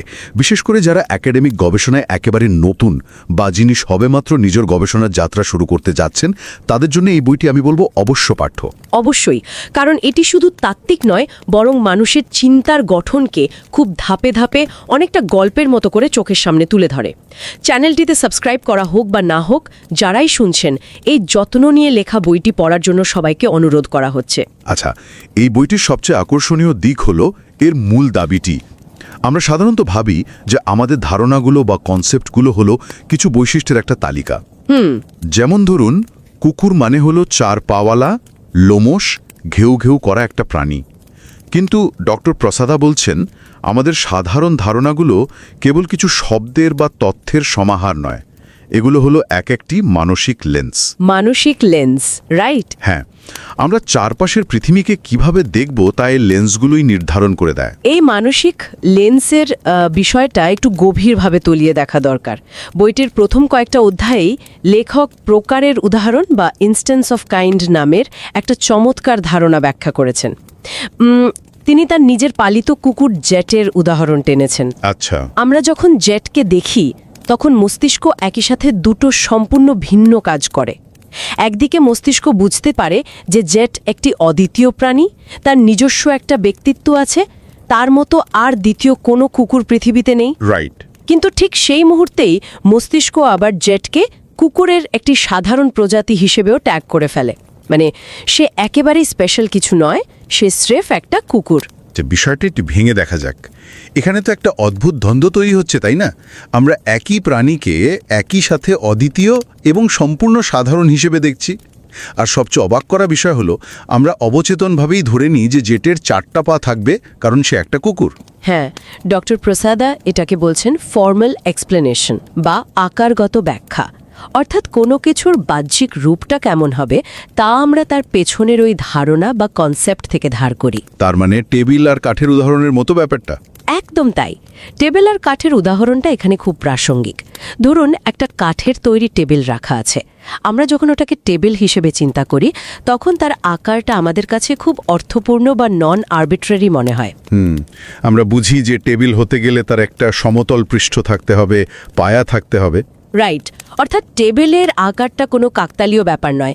কিন্তু একই জিনিসকে যখন আমরা শুধু এক টুকরো কাঠ হিসেবে ভাবি তখন তার নির্দিষ্ট কোনো আকার থাকাটা আমাদের কাছে একদমই অর্থহীন বা আরবিট্রারি মনে হয়। কাঠ গোল হতে পারে, চারকোনা হতে পারে বা এবড়ো খেবড়ো হতে পারে, এতে কাঠের মূল বৈশিষ্ট্যের কোনো পরিবর্তন হয় না। তাহলে কি বলা যায়, মানে বস্তু কিন্তু একটাই, ওই কাঠের তৈরি কাঠামোটা, কিন্তু যখনই আমরা মানসিক লেন্সটা বদলে ফেলছি, অর্থাৎ একবার টেবিলের লেন্স দিয়ে দেখছি আর আরেকবার কাঠের লেন্স দিয়ে দেখছি, তখন বস্তুটির গঠন যৌক্তিক না অযৌক্তিক তা সম্পূর্ণ বদলে যাচ্ছে। ঠিক। এই কনসেপচুয়াল ফর্ম হলো অনেকটা আমাদের স্মার্টফোন ক্যামেরার ফিল্টারের মতো। আমরা যখন ফিল্টার বদলাই তখন বস্তু একই থাকলেও আমাদের দেখার দৃষ্টিভঙ্গি আর রং সম্পূর্ণ বদলে যায়। চমৎকার একটা উপমা দিয়েছেন। এই স্মার্টফোন ফিল্টারের উপমাটা আসলে আরেকটা গুরুত্বপূর্ণ দিক তুলে ধরে। ফিল্টার যেমন ছবির পিক্সেলগুলোকে একটা নির্দিষ্ট নিয়মে বদলে দেয়, আমাদের কনসেপচুয়াল ফর্মগুলো বাইরের পৃথিবী থেকে আসা তথ্যগুলোকে একটা নির্দিষ্ট কাঠামোতে ফেলে প্রসেস করে। কিন্তু একটা প্রশ্ন জাগে, এই ফিল্টারগুলো কি আমাদের জন্ম থেকেই থাকে নাকি আমরা এগুলো তৈরি করতে শিখি? এই লেন্সগুলো যে আমাদের মনের ভেতর নীরবে কাজ করে যাচ্ছে তার সবচেয়ে বড় প্রমাণ পাওয়া যায় আমাদের দৈনন্দিন ভাষার ব্যবহারের মধ্যে। বইটিতে লেখক দেখিয়েছেন কিভাবে ভাষা আমাদের চিন্তার এই গোপন কাঠামোকে উন্মোচন করে দেয়। এখানেই বিষয়টা সবচেয়ে আকর্ষণীয় হয়ে ওঠে। ভাষার এই বিষয়টা আমাকে বেশ ভাবিয়েছে, বিশেষ করে পলিসেমি বা শব্দের বহুমাত্রিক অর্থের যে উদাহরণটা বইতে আছে। হ্যাঁ, 7ম অধ্যায়ের ওই উদাহরণটা। ধরুন বলা হলো দুজন মানুষ খবরের কাগজ পড়ছে। এটা শোনার পর আমাদের মস্তিষ্ক খুব সহজেই দুটো সম্ভাবনা তৈরি করে। হয়তো তারা দুটো আলাদা খবরের কাগজের কপি পড়ছে, অথবা হয়তো দুটো আলাদা কোম্পানির খবরের কাগজ পড়ছে। স্বাভাবিক। কিন্তু যদি বলা হয় দুজন মানুষ একটি ম্যাগাজিন পড়ছে, তখন অবচেতনভাবেই আমরা ধরে নিই যে তারা একই নির্দিষ্ট ইস্যুর ম্যাগাজিন পড়ছে। ধরুন স্পিন ম্যাগাজিনের মে মাসের কোনো একটা সংখ্যার কথা বলা হচ্ছে। এখানেই মস্তিষ্কের প্রসেসিংয়ের আসল জাদুটা লুকিয়ে আছে। আমরা খেয়ালই করি না যে নিউজপেপার এবং ম্যাগাজিন এই দুটো শব্দকে আমাদের মস্তিষ্ক সম্পূর্ণ আলাদা ধারণাগত রূপে প্রক্রিয়াজাত করছে। ও আচ্ছা। খবরের কাগজের ক্ষেত্রে আমাদের মস্তিষ্ক মূলত ফিজিক্যাল অবজেক্ট বা বস্তুগত দিকের উপর বেশি জোর দেয়, কারণ খবরের কাগজ প্রতিদিন আসে, পড়া শেষে হয়তো ফেলে দেওয়া হয় বা অন্য কাজে লাগে। কিন্তু ম্যাগাজিনের ক্ষেত্রে মস্তিষ্ক ফিজিক্যাল অবজেক্টের চেয়ে এর ভেতরের বুদ্ধিবৃত্তিক কন্টেন্ট বা লেখার ওপর বেশি ফোকাস করে। তো যখন বলা হয় একই ম্যাগাজিন, তখন আমরা অবচেতনভাবেই ধরে নিই কন্টেন্টটা এক, বস্তুটা নয়। ঠিক তাই। আমরা প্রতিদিন এই শব্দগুলো ব্যবহার করছি, কিন্তু টেরই পাচ্ছি না যে আমাদের মস্তিষ্ক পেছনে বসে আলাদা আলাদা অ্যালগরিদম চালাচ্ছে। আরেকটা অদ্ভুত বিষয় হলো জেনেরিক্স নিয়ে আমাদের কথা বলার ধরন। জেনেরিক্স মানে ওই 6ষ্ঠ অধ্যায়ের বিষয়টা? হ্যাঁ, ধরুন আমরা খুব স্বাভাবিকভাবেই বলি কুকুরের 4টি পা থাকে, অথচ আমরা সবাই জানি পৃথিবীতে 3 পাওয়ালা কুকুর আছে। অনেকে হয়তো দেখেছেনও। তবুও কুকুরের 4 পা থাকে এই বাক্যটা আমাদের কাছে ধ্রুব সত্য বলে মনে হয়। অথচ ঠিক উল্টো দিকের একটা উদাহরণ দেওয়া যাক। পৃথিবীর বেশিরভাগ মানুষই ডানহাতি। পরিসংখ্যানগতভাবে এটি একটি বিশাল সত্য, কিন্তু আমরা কখনোই বলি না মানুষ ডানহাতি হয়। এটা শুনলেই কেমন যেন একটু খটকা লাগে। আসলেই তো। প্রশ্ন হলো, কুকুর 3 পাওয়ালা হতে পারে জানার পরও আমরা 4 পায়ের কথা জোর দিয়ে বলি, কিন্তু মানুষের ডানহাতি হওয়ার এত বড় পরিসংখ্যান থাকার পরও সেটাকে আমরা মানুষের সাধারণ বৈশিষ্ট্য হিসেবে মেনে নিই না কেন? কিন্তু এটি কি শুধু ইংরেজি বা বাংলা ভাষার ব্যাকরণের একটি অদ্ভুত নিয়ম নয়? মানে আমরা হয়তো ভাষাগতভাবে এভাবেই কথা বলতে অভ্যস্ত হয়ে গেছি। ভিন্ন ভাষায় বা ভিন্ন সংস্কৃতিতে কি চিন্তার এই কাঠামো বদলে যায় না? না, এটা আসলে ব্যাকরণের চেয়েও অনেক অনেক গভীর একটি বিষয়। 8ম অধ্যায়ে রূপক বা মেটাফোরের ধারণা টেনে ডক্টর প্রসাদা দেখিয়েছেন যে এটি ভাষা বা সংস্কৃতির ওপর নির্ভর করে না। এটি নির্ভর করে বস্তু বা প্রাণীকে আমরা বুদ্ধিবৃত্তিক নাকি ইন্দ্রিয়গ্রাহক দৃষ্টিকোণ থেকে দেখছি তার ওপর। মানে ইন্টেলিজিবল নাকি পারসেপচুয়াল? একদম। কুকুরের 4 পা থাকাটা কুকুরের আদর্শ কাঠামোর সাথে যুক্ত। একটা 3 পাওয়ালা কুকুর দেখলে আমরা ধরে নিই যে কোনো দুর্ঘটনার কারণে বা জন্মগতভাবে প্রাণীটির একটি পা নেই, অর্থাৎ তার মধ্যে কোনো একটা ঘাটতি আছে। রাইট। কিন্তু ডানহাতি হওয়াটা মানুষের সংজ্ঞার বা আদর্শ কাঠামোর কোনো অংশ নয়। একজন বাঁহাতি মানুষ দেখলে আমরা কখনো ভাবি না যে তার মধ্যে কোনো শারীরিক বা আদর্শিক ত্রুটি আছে। তাই ভাষার ভিন্নতা সত্ত্বেও চিন্তার এই জেনেরিক কাঠামোটা সব মানুষের মধ্যে একভাবে কাজ করে। এই বিষয়টা একটা বিশাল প্রশ্নের জন্ম দেয়। ভাষার এই জটিল এবং সূক্ষ্ম নিয়মগুলো, এই যে আদর্শিক কাঠামো বা নর্মেটিভ এক্সপেকটেশন, এগুলো যদি এতই গভীর হয়, তবে একটি ছোট্ট শিশু কিভাবে এত সহজেই ধারণাগুলো শিখে ফেলে? শিশুরা তো আর ব্যাকরণ বই পড়ে বা লজিক ক্লাস করে ভাষা শেখে না। ঠিক ওই প্রশ্নটাই আমাদের নিয়ে যায় বইটির 4র্থ খণ্ডে। 9ম অধ্যায়টা বিশেষ করে তাদের জন্য দারুণ কৌতূহলোদ্দীপক যারা কগনিটিভ ডেভেলপমেন্ট নিয়ে গবেষণা করতে চান। হ্যাঁ, কিভাবে শিশুরা এই ধারণাগুলো অর্জন করে? একটি শিশু কিভাবে নতুন ধারণা অর্জন করে তা নিয়ে দীর্ঘকাল ধরে দুটো মতবাদ প্রচলিত ছিল। ঐতিহ্যবাহী অভিজ্ঞতাবাদীরা বা এম্পিরিসিস্টরা বলতেন আমরা চারপাশের অভিজ্ঞতা থেকে শুধু ডেটা বা তথ্য সংগ্রহ করি আর সেখান থেকে প্যাটার্ন তৈরি করি। কিন্তু ডক্টর প্রসাদার কাজ তো এই ধারণাকে সরাসরি চ্যালেঞ্জ করে, তাই না? করে তো বটেই, একটি শিশু যখন একটি নতুন শব্দ শেখে সে কেবল বস্তুটার শারীরিক বৈশিষ্ট্যের একটা তালিকা মুখস্থ করে না, সে বরং ওই শব্দটার সাথে মানানসই একটা নির্দিষ্ট মানসিক লেন্স তৈরি করে নেয়। অর্থাৎ শিশুটি যখন প্রথম কোনো কুকুর দেখে আর জানতে পারে যে এটা একটা কুকুর, তখন সে শুধু এর 4টে পা আছে, একটা লেজ আছে, এই তথ্যগুলোই স্টোর করে না। সে বুঝতে শেখে যে কুকুর নামের প্রাণীগুলোর 4টে পাই থাকা উচিত, না থাকলে তার মধ্যে কোনো সমস্যা আছে।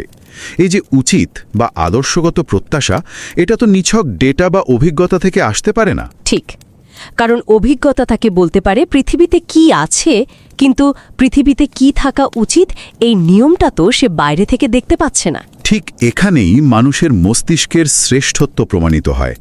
এই নিয়ম বা নীতি শিশুরা অভিজ্ঞতা দিয়ে শেখে না, এটি তাদের ধারণাগত কাঠামোর অংশ হিসাবে তৈরি হয়।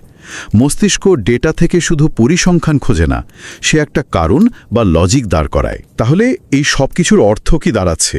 তার মানে একটি শিশু যখন নতুন কিছু শেখে, সে শুধু কুকুর বা টেবিল সম্পর্কে কিছু তথ্যের তালিকা ডাউনলোড করে না, একদম না, বরং সে কুকুর সম্পর্কে চিন্তা করার জন্য একটা আস্ত অপারেটিং সিস্টেম নিজের মস্তিষ্কে ইনস্টল করে নেয়, যা তাকে কুকুর সম্পর্কে যে কোনো ভবিষ্যৎবাণী করতে সাহায্য করে। এই অপারেটিং সিস্টেমের উপমাটি অত্যন্ত নিখুঁতভাবে আমাদের বইয়ের শেষ খণ্ডে নিয়ে যায়। এখানে ডক্টর প্রসাদা কগনিটিভ সাইকোলজির প্রচলিত ধারণাকে চ্যালেঞ্জ করেছেন। হ্যাঁ, ১০ম থেকে দ্বাদশ অধ্যায়ের দিকে। আগে ভাবা হতো কনসেপ্ট মানে হলো একটা নির্দিষ্ট ক্যাটেগরি বা বৈশিষ্ট্যের সারাংশ, যেমনটা ক্লাসিক্যাল বা প্রোটোটাইপ তত্ত্বে বলা হয়। কিন্তু এই বইয়ে প্রমাণিত হয়েছে যে ধারণাগুলোর একটা জেনারেটিভ বা উৎপাদনশীল কাঠামো রয়েছে। জেনারেটিভ মানে হলো কয়েকটা বেসিক নিয়ম বা লেন্স ব্যবহার করে আমরা অসীম সংখ্যক নতুন চিন্তা বা ধারণা তৈরি করতে পারি। আর এই জেনারেটিভ কাঠামোর কথা উঠলেই বর্তমান সময়ের সবচেয়ে আলোচিত বিষয়টা সামনে চলে আসে।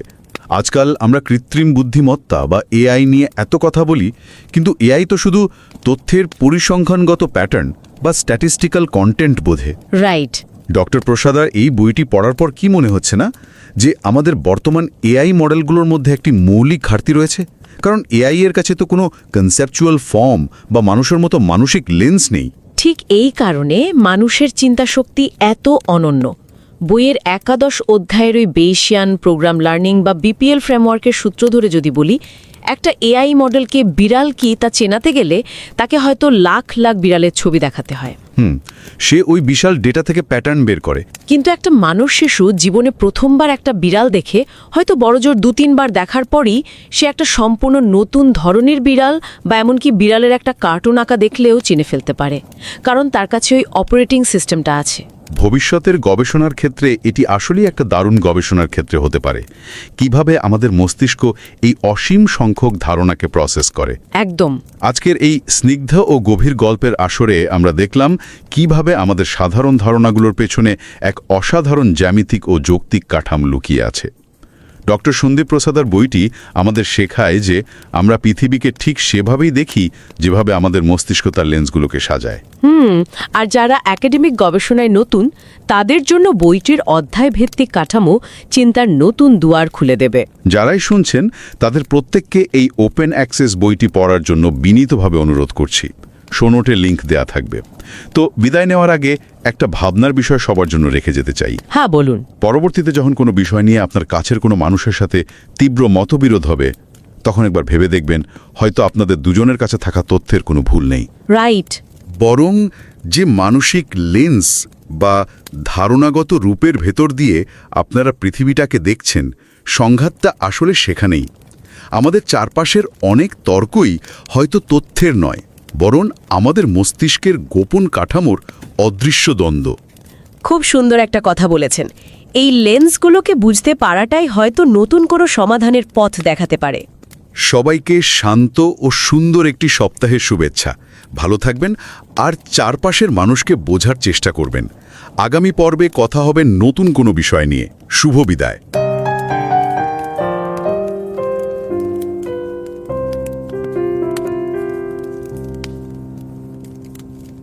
नमस्कार। रिवाइज एंड रीसबमिट में आपका स्वागत है। मैं हूं पावलोव और मैं हूं निकिता।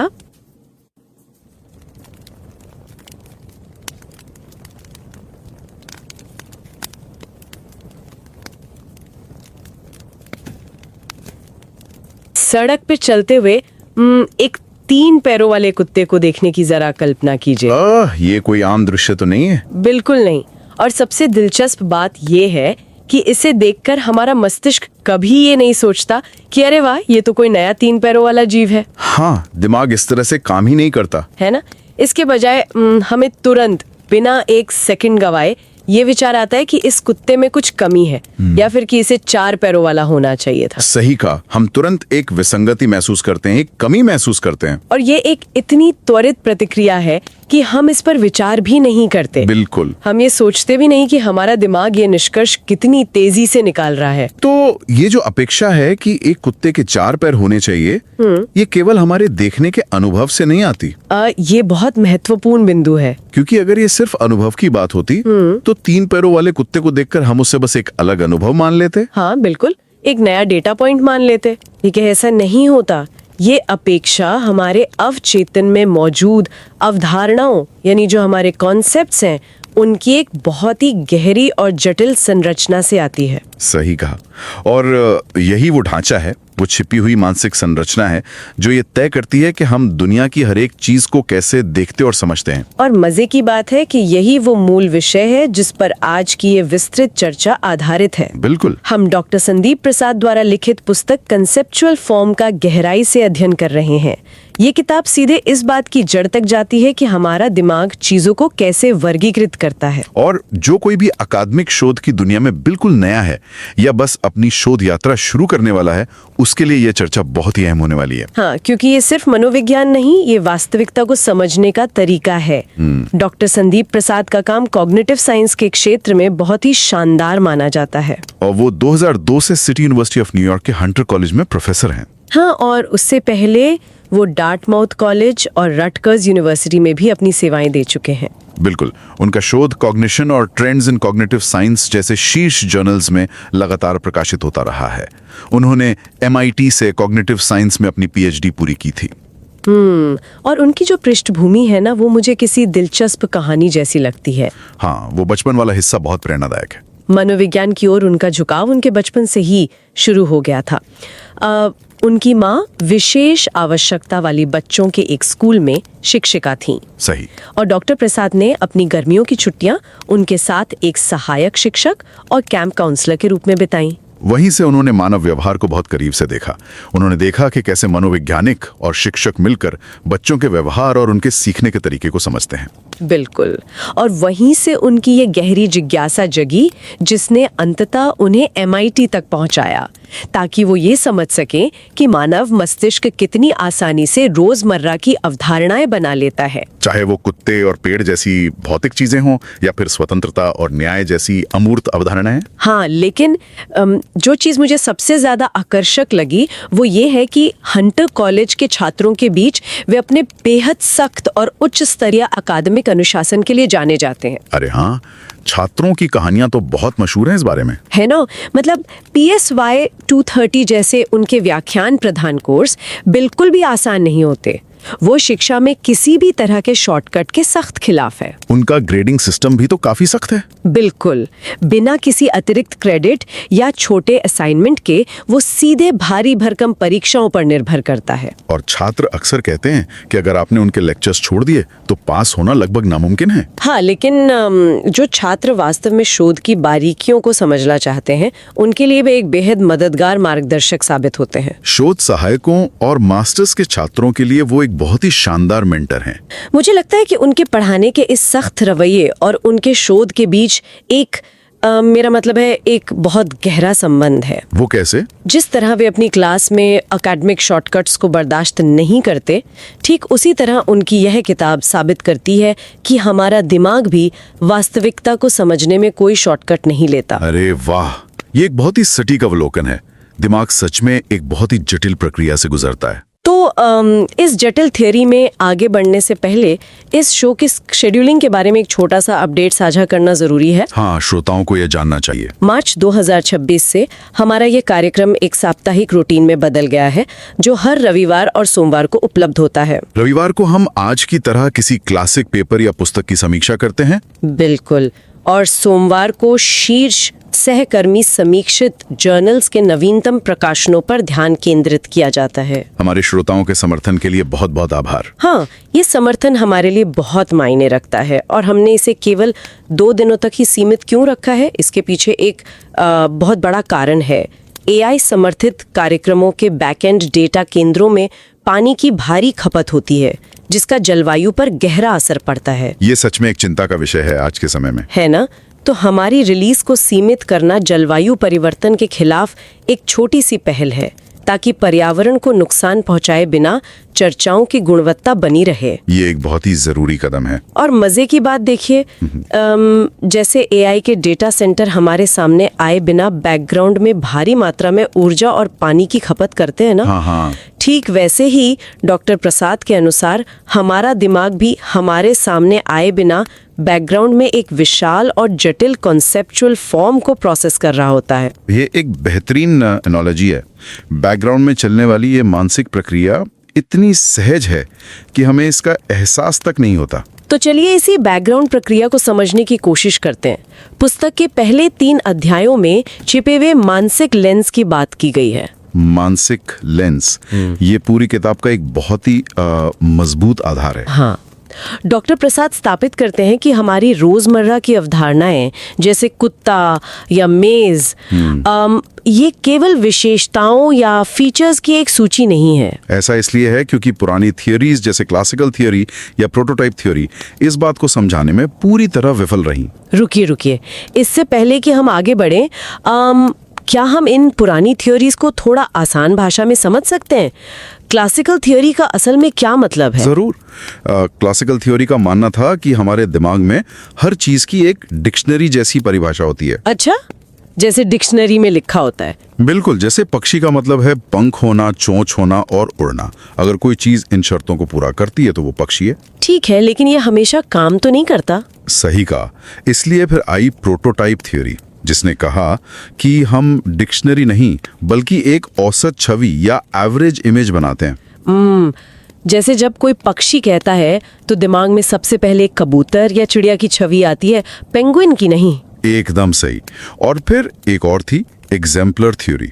वो कहती है कि हमारा दिमाग अब तक देखे गए सभी पक्षियों की यादों का एक डेटाबेस रखता है। मतलब वो हर नई चीज की तुलना उस पुराने डेटाबेस से करता है। हाँ, लेकिन समस्या ये है कि ये पुराने सिद्धांत सिर्फ ये बताते थे कि चीजें एक श्रेणी में क्यों रखी जाती हैं। समझ गई।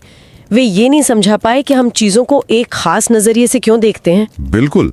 डॉक्टर प्रसाद का तर्क है कि ये पुरानी थ्योरीज केवल डेटा का वर्गीकरण करती हैं, लेकिन उनका जो कंसेप्चुअल फॉर्म है वो ये तय करता है कि उस डेटा का अर्थ क्या है। क्या आप इसका कोई उदाहरण दे सकते हैं? हाँ, उदाहरण के लिए जब हम किसी वस्तु को लकड़ी के रूप में देखते हैं तो उसका आकार हमें मनमाना लगता है। लकड़ी किसी भी आकार की हो सकती है। हाँ, लकड़ी का कोई एक निश्चित आकार तो होता नहीं है। सही। लेकिन जब हम उसी वस्तु को मेज के रूप में देखते हैं तो उसका आकार एक निश्चित और उद्देश्यपूर्ण संरचना बन जाता है। ये उदाहरण मुझे बहुत हैरान करता है। मतलब वस्तु वही है, लेकिन हमारा लेंस बदल गया। बिल्कुल, वस्तु नहीं बदली, हमारा देखने का तरीका बदल गया। ये तो ऐसा है जैसे पुराने सिद्धांत एक फोटो एल्बम की तरह हैं, जो सिर्फ तस्वीरें जमा करते हैं। लेकिन डॉक्टर प्रसाद का सिद्धांत एक स्मार्ट चश्मे की तरह है, जो हमें बताता है कि उन तस्वीरों को कैसे देखना है और उनका क्या मतलब निकालना है। स्मार्ट चश्मा बहुत ही उम्दा तुलना है। लेकिन मेरे मन में यहाँ एक उलझन है। बताइए। मान लीजिए मैं कुल्हाड़ी लेती हूँ और उस लकड़ी की मेज को काटना शुरू कर देती हूँ। ठीक है। तो किस सटीक बिंदु पर मेरे दिमाग का ये जो स्मार्ट चश्मा है, ये मेज से हटकर वापस लकड़ी पर आ जाएगा? डॉक्टर प्रसाद उस सीमा को कैसे समझाते हैं? ये एक बहुत ही शानदार सवाल है। डॉक्टर प्रसाद समझाते हैं कि ये सीमा पूरी तरह से उद्देश्य और संरचना पर निर्भर करती है। उद्देश्य पर? हाँ। जब आप मेज को काटते हैं तो एक ऐसा बिंदु आता है जहां वह वस्तु अब मेज का काम नहीं कर सकती। उसका मेज होने का जो सैद्धांतिक गुण है वो नष्ट हो जाता है। अच्छा, तो जैसे ही वो अपना काम करने लायक नहीं रहती। जैसे ही दिमाग देखता है कि ये संरचना अब अपने उद्देश्य को पूरा नहीं कर सकती, वो तुरंत अपना लेंस बदल देता है और उसे फिर से लकड़ी या कचरे की श्रेणी में डाल देता है। तो ये बदलाव भौतिक नहीं बल्कि पूरी तरह से वैचारिक है। बिल्कुल। लेकिन क्या होगा जब हम किसी बिल्कुल नई और अनजान चीज का सामना करें? कोई ऐसी चीज जो हमने पहले कभी नहीं देखी। मान लीजिए कोई अजीब सा परग्रही उपकरण, एलियन डिवाइस? हाँ, तो क्या ये स्मार्ट चश्मा तुरंत काम करना शुरू कर देता है या इसे भी सेट होने में थोड़ा समय लगता है? हमारा दिमाग कभी भी चीजों को बिना किसी टाइप या श्रेणी के नहीं देखता, भले ही हम उस नई चीज का नाम या काम न जानते हों। मतलब हम उसे खाली स्लेट की तरह नहीं देखते? बिल्कुल नहीं। हमारा दिमाग तुरंत उसे एक प्रकार के रूप में फ्रेम कर देता है। हम मान लेते हैं कि ये चीज किसी न किसी बड़ी श्रेणी का हिस्सा है। ये चश्मा हमेशा चालू रहता है। ये हमारी चेतना का डिफॉल्ट मोड है। अद्भुत। अब अगर ये लेंस हमेशा चालू रहता है तो क्या ये हर चीज के लिए एक ही तरह से काम करता है? क्योंकि मध्य अध्यायों में लेखक बताते हैं कि सभी अवधारणाएं एक जैसी नहीं होती। हाँ, अध्याय 4 और 5 इसी पर बात करते हैं। डॉक्टर प्रसाद ने किताब और हार की अवधारणाओं के बीच एक बहुत ही बारीक अंतर बताया है। नेकलेस और बुक वाला उदाहरण, ये मुझे बहुत पसंद आया। हाँ, डॉक्टर प्रसाद बताते हैं कि अगर दो लोग एक ही हार पहने हुए हैं तो इसका सीधा सा मतलब है कि दोनों के हार दिखने में बिल्कुल एक जैसे हैं। उनके भौतिक समानता जरूरी है। बिल्कुल। लेकिन अगर हम कहें कि दो लोग एक ही किताब पढ़ रहे हैं तो हो सकता है एक के पास पेपर बैक हो और दूसरे के पास डिजिटल किंडल कॉपी हो सकता है एक अंग्रेजी में पढ़ रहा हो और दूसरा हिंदी अनुवाद पढ़ रहा हो। भौतिक रूप से दोनों में कोई समानता नहीं है, फिर भी हमारा दिमाग पूरी तरह से आश्वस्त है कि वे एक ही किताब पढ़ रहे हैं। यहाँ समानता भौतिक नहीं बल्कि वैचारिक है। ये इस बात का प्रमाण है कि हमारे दिमाग का लेंस कितनी बारीकी से भौतिक और अमूर्त के बीच अंतर करता है। हार के लिए हमारा चश्मा भौतिक स्वरूप को देखता है और किताब के लिए तुरंत विचारों पर ध्यान केंद्रित कर लेता है। सही कहा। यहीं पर मैं एक आधुनिक परिदृश्य को जोड़ना चाहती हूँ। हाँ, बताइए। अगर हम बिटकॉइन या NFT जैसी चीजों की बात करें, इनका तो कोई भौतिक रूप है ही नहीं। ये सिर्फ कंप्यूटर कोड है। तो हमारा दिमाग ऐसी पूरी तरह से अमूर्त चीजों को कैसे वर्गीकृत करता है? ये एक बहुत ही प्रासंगिक विचार है। डॉक्टर प्रसाद का सिद्धांत यहाँ भी एकदम सटीक बैठता है।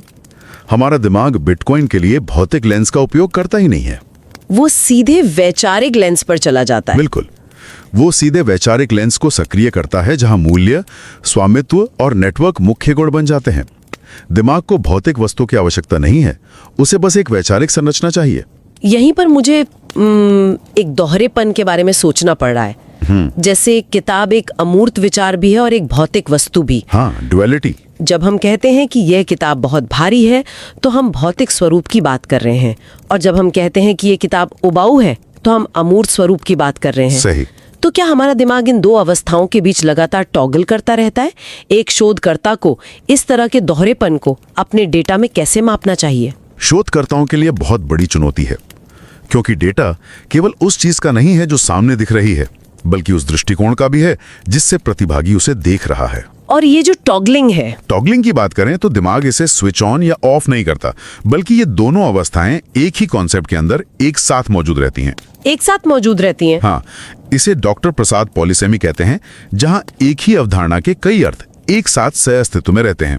दिमाग संदर्भ के अनुसार सही पहलू को खुद ही सामने ले आता है। ये सचमुच हैरान करने वाला है कि हमारा दिमाग कितनी सहजता से इस दोहरेपन को बिना थके संभालता है। अब अगर दिमाग की ये संरचना इतनी जटिल है तो इसका असर हमारी रोजमर्रा की बातचीत और भाषा पर भी पड़ता होगा, है ना? बिल्कुल पड़ता है। पुस्तक का तीसरा भाग, जो अध्याय 6 से 8 तक है, वो इसी पे केंद्रित है कि ये अमूर्त संरचना हमारी भाषा को कैसे नियंत्रित करती है, विशेष रूप से सामान्यीकरण या जेनेरिक्स के माध्यम से। हाँ, जेनेरिक्स वे वाक्य है जहां हम किसी पूरी प्रजाति या समूह के बारे में एक सामान्य दावा करते हैं। जैसे हम अक्सर मान लेते हैं और कहते हैं कि शेरों के अयाल होते हैं। हाँ, लायंस हैव मेन्स। जबकि असलियत यह है कि केवल नर शेरों के ही अयाल होते हैं, शेरनियों और शावकों के नहीं होते। मतलब प्रजाति के आधे से ज्यादा हिस्से में अयाल नहीं होता। फिर भी ये वाक्य हमें बिल्कुल सही और स्वाभाविक लगता है। और इसके ठीक विपरीत उदाहरण पर विचार करें। अगर कोई कहे कि मनुष्य दाएं हाथ के होते हैं तो ये हमें तुरंत गलत लगता है, जबकि आंकड़े बताते हैं कि दुनिया की लगभग 90% आबादी दाएं हाथ का उपयोग करती है। ये बात मुझे सबसे ज्यादा परेशान करती है। मतलब कम प्रतिशत वाले शेरों का उदाहरण हमें सच लगता है, लेकिन 90% मनुष्यों वाला उदाहरण हमें गलत लगता है। ऐसा क्यों? हमारा दिमाग आंकड़ों को क्यों नजरअंदाज कर रहा है? क्योंकि हमारा दिमाग कोई कैलकुलेटर नहीं है, वो एक अर्थ खोजने वाली मशीन है। अर्थ खोजने वाली मशीन, ये दिलचस्प है। डॉक्टर प्रसाद समझाते हैं कि शेर और अयाल के बीच एक सैद्धांतिक संबंध है, एक प्रिंसिपल कनेक्शन है। अयाल होना शेर की प्रकृति या उसके सार का हिस्सा माना जाता है। अच्छा, मतलब उसकी आइडेंटिटी का हिस्सा है। हाँ, जबकि दाएं हाथ का होना मनुष्यों की प्रकृति या मूल तत्व का परिभाषित हिस्सा नहीं है।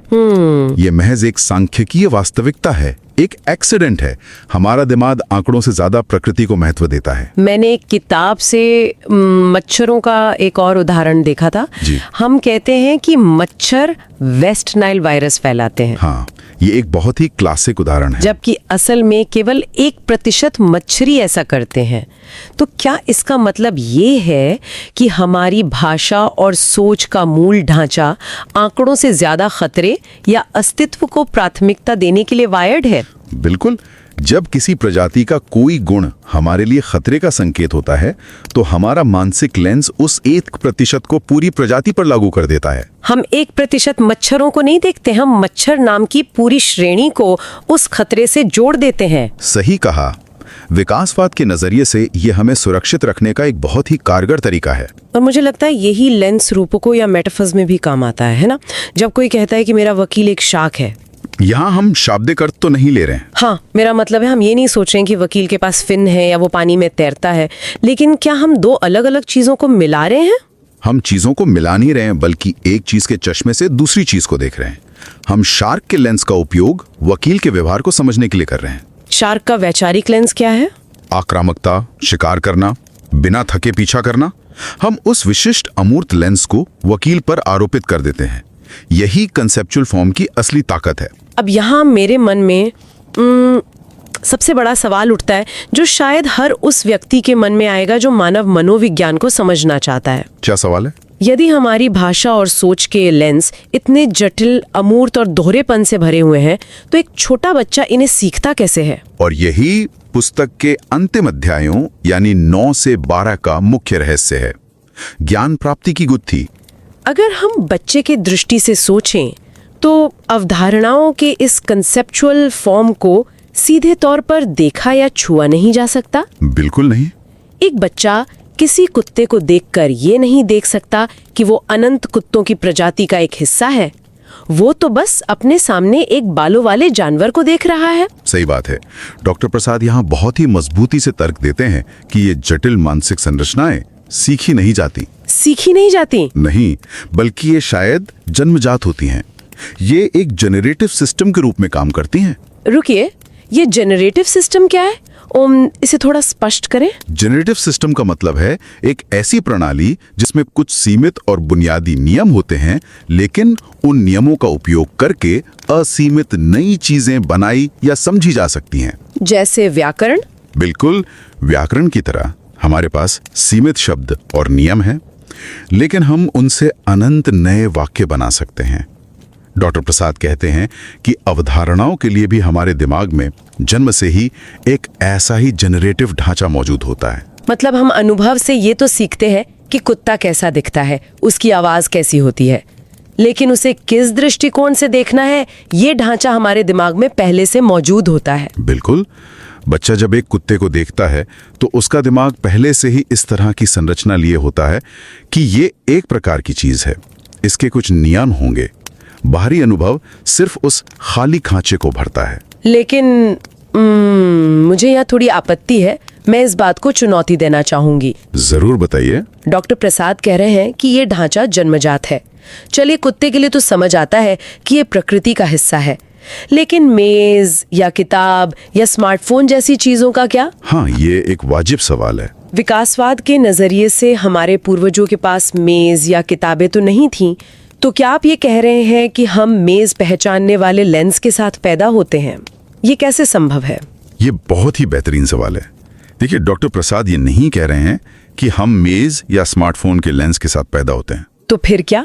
वे कह रहे हैं कि हम मानव निर्मित वस्तुओं यानी आर्टिफैक्ट्स और प्राकृतिक चीजों के बीच अंतर करने वाले एक व्यापक और बुनियादी ढांचे के साथ पैदा होते हैं। अच्छा, मतलब एक जनरल ढांचा होता है। हाँ, जब कोई बच्चा मेज देखता है तो उसके दिमाग का जन्मजात ढांचा कहता है कि ये कोई प्राकृतिक चीज नहीं है, ये किसी उद्देश्य के लिए बनाई गई है।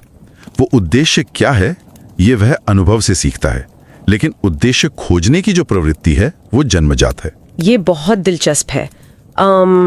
इसे समझाने के लिए मैं एक एनालॉजी पेश करना चाहूंगी। हाँ बताइए। ये ऐसा है जैसे हम एक नया स्मार्टफोन खरीदते हैं जिसमें ऑपरेटिंग सिस्टम पहले से इंस्टॉल्ड होता है। बिल्कुल। दुनिया के अनुभव बस उन एप्स की तरह हैं जिन्हें हम डाउनलोड करते हैं। एप्स जैसे मेज़, कुत्ता, किताब, ये अलग अलग हो सकते हैं, लेकिन उन्हें चलाने का तरीका, उन्हें प्रोसेस करने का जो बुनियादी नियम है वो ओएस ही तय करता है। और वो ओएस जन्मजात है। ये एनालॉजी इस पूरे सिद्धांत को एकदम सटीक रूप से सारांशित करती है। ओएस के बिना एप्स काम नहीं कर सकते और एप्स के बिना ओएस का कोई उपयोग नहीं है। लेकिन अगर ये ऑपरेटिंग सिस्टम इतना ही बुनियादी है तो विकासवाद के नजरिए से जानवरों में ये लेंस क्यों नहीं पाया जाता? ये कॉग्निटिव साइंस के सबसे बड़े और अनसुलझे सवालों में से एक है। जहां तक हम जानते हैं जानवर इस तरह के जटिल और अमूर्त लेंस से दुनिया को नहीं देखते, तो ये इंसान के दिमाग में कैसे और क्यों विकसित हुआ? देखिए, जानवरों में चीजों को पहचानने की बहुत तेज क्षमता होती है।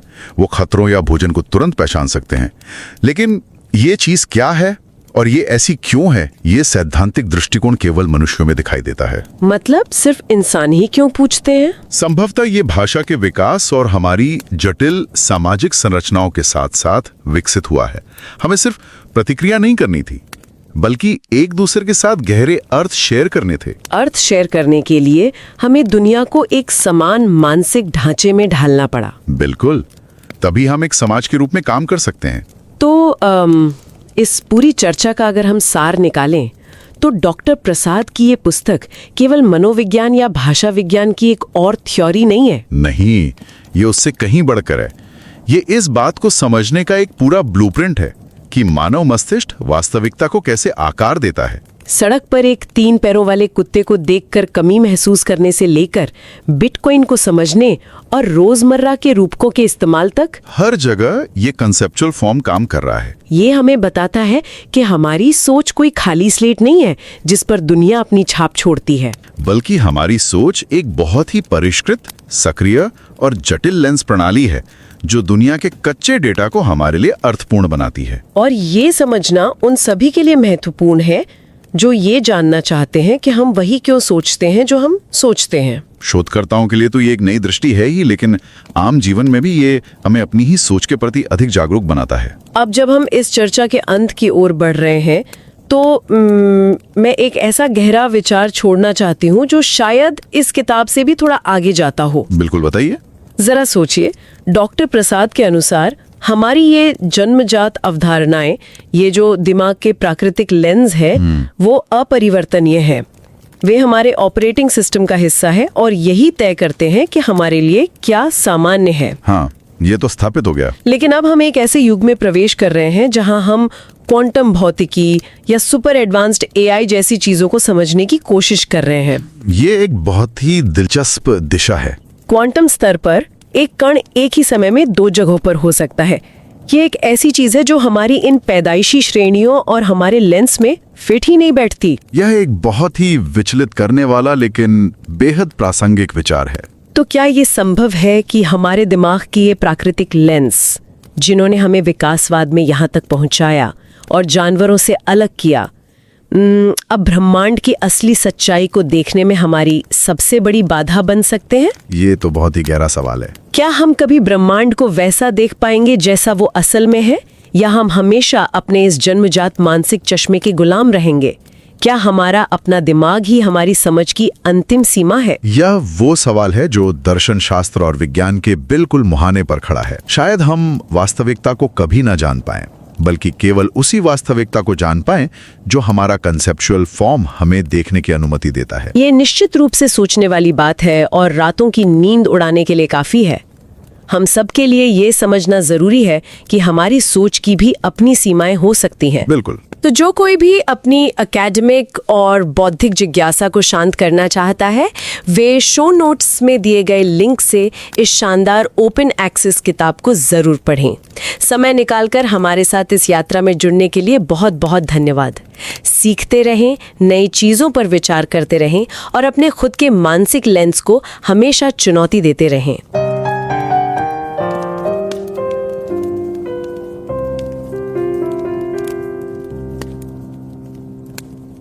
Prøv lige at forestille dig, at du går ned ad gaden, ikke? Og så ser du en hund, men den her hund, den mangler et ben.